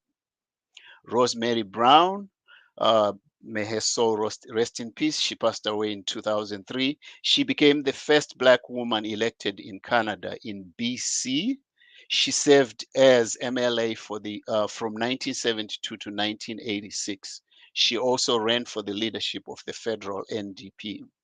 Zena Akande became the first Black woman to be elected to the Ontario legislature in 1990. Jean Augustine became the first African Canadian woman to be elected to the Parliament of Canada in 1993. And of course, Michelle Jean became she became Canada's first Black Governor General in 2005. The interesting thing is we went as far back as 1859. Now we are in 2022. And the common thing we're still talking about is getting to be the first Black to do this and the first Black to do that. So essentially it tells you how important it is and why we keep working so hard to encourage those who are interested and those who are capable of running for public office. Like I said before, we are non-partisan. You can decide whatever political party, political affiliation you're interested in. We are here to help. So if interested, please do reach out via our email address. You can connect with us on our Facebook page, and we'll more than be gladly sit down and have a conversation, whether it's you wanting to volunteer or you thinking about running. We do have elections coming up shortly this year. We do have provincial and municipal elections coming up. So the list that each and every one of us can do is make sure that we are on the voters roll. And when the days do come, make sure all of us do go to the polls to cast our votes, because they are very important. If we don't use them, we are essentially giving up our right, which so many people have given so much so that we can be where we are at today. But the journey does not end there. It's still continuing. Thank you very much.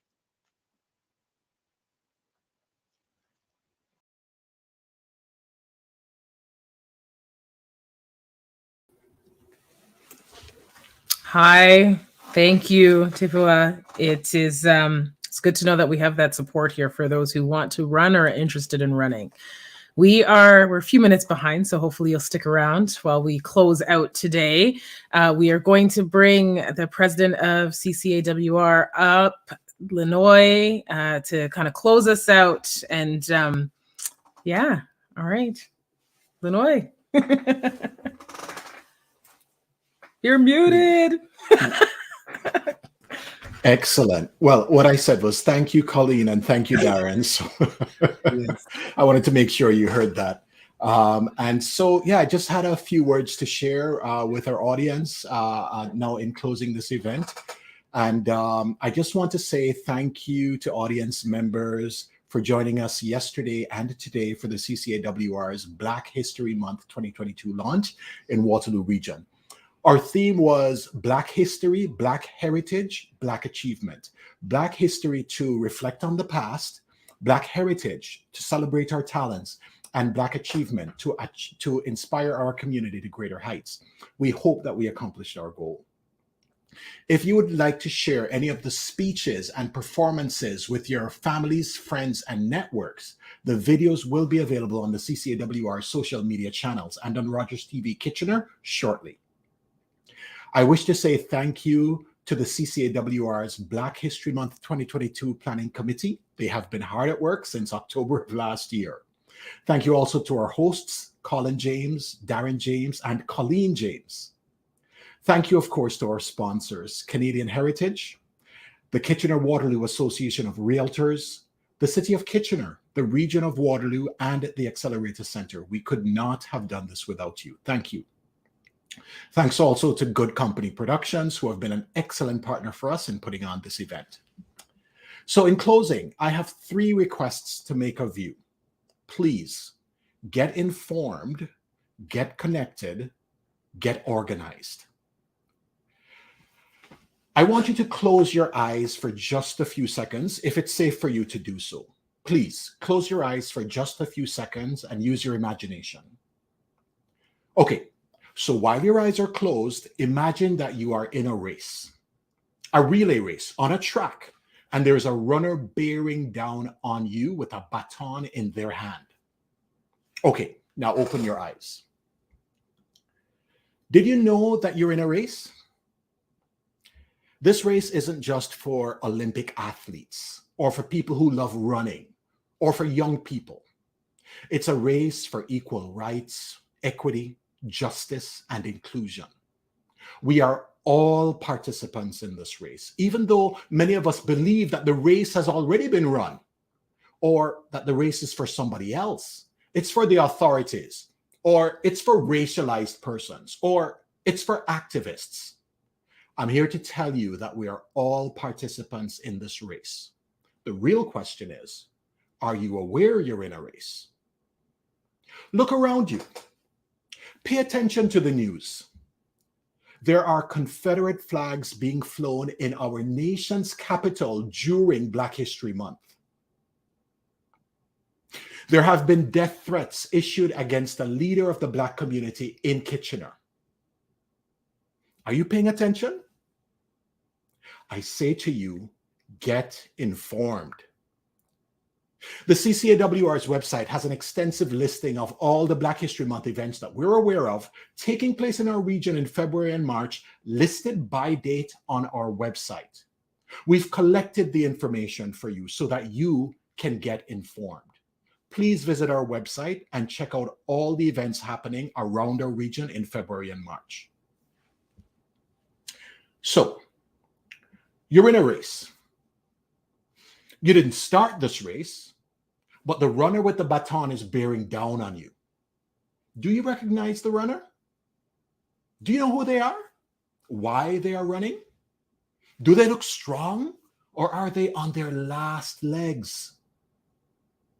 If you haven't been paying attention in this race for equal rights, equity, justice, and inclusion, then you might not recognize the person running towards you. Remember, they may not be dressed as an athlete. They may be your parents, community workers, business owners, teachers, activists, students, leaders of all ages, genders, and sizes. Some of them are your ancestors, who during their lifetimes did all they could to make sure that your leg of the race would be easier.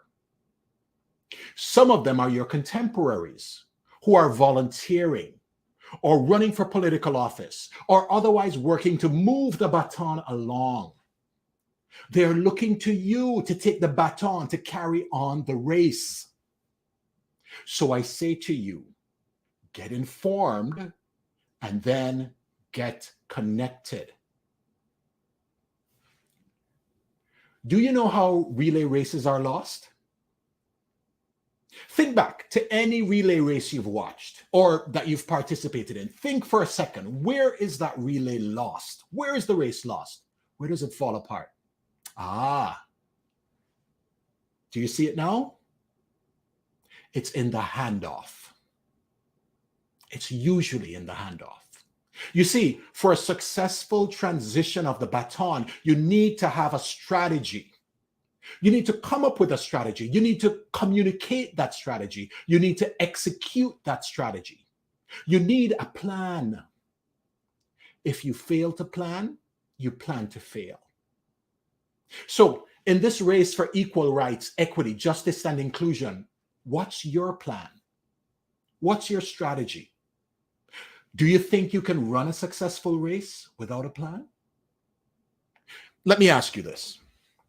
Are you aware that there are individuals and organizations who are, as we speak, executing their own plan to ensure that the race for equal rights, equity, justice, and inclusion is slowed down or stopped? Do you think that the cross-country convoy that ended up in Ottawa got there without organization? Do you think that the Confederate flags flying on Parliament Hill is not a strategy? Do you think that they raised over $10 million in funding without a plan? What is our plan? How are we organizing? An organization might be a neighborhood association. It could be a school parent council. It could be a political party, an anti-racism committee at work. I invite you to become a member of the CCAWR if you're so inclined. The good news is you have lots of choices. So I say to you, one more time, please get informed, get connected, get organized. This is an election year. Provincial elections are on June 2nd. Municipal elections on October 24th. We will be electing members of provincial parliament, regional councillors, mayors, municipal councillors, school board trustees. These elected persons will dictate or influence what happens in our region, in our cities, in our schools, in our communities. One more time, please get informed, get connected, get organized. On behalf of the CCAWR's Board of Directors, I wish you all an enjoyable and uplifting Black History Month.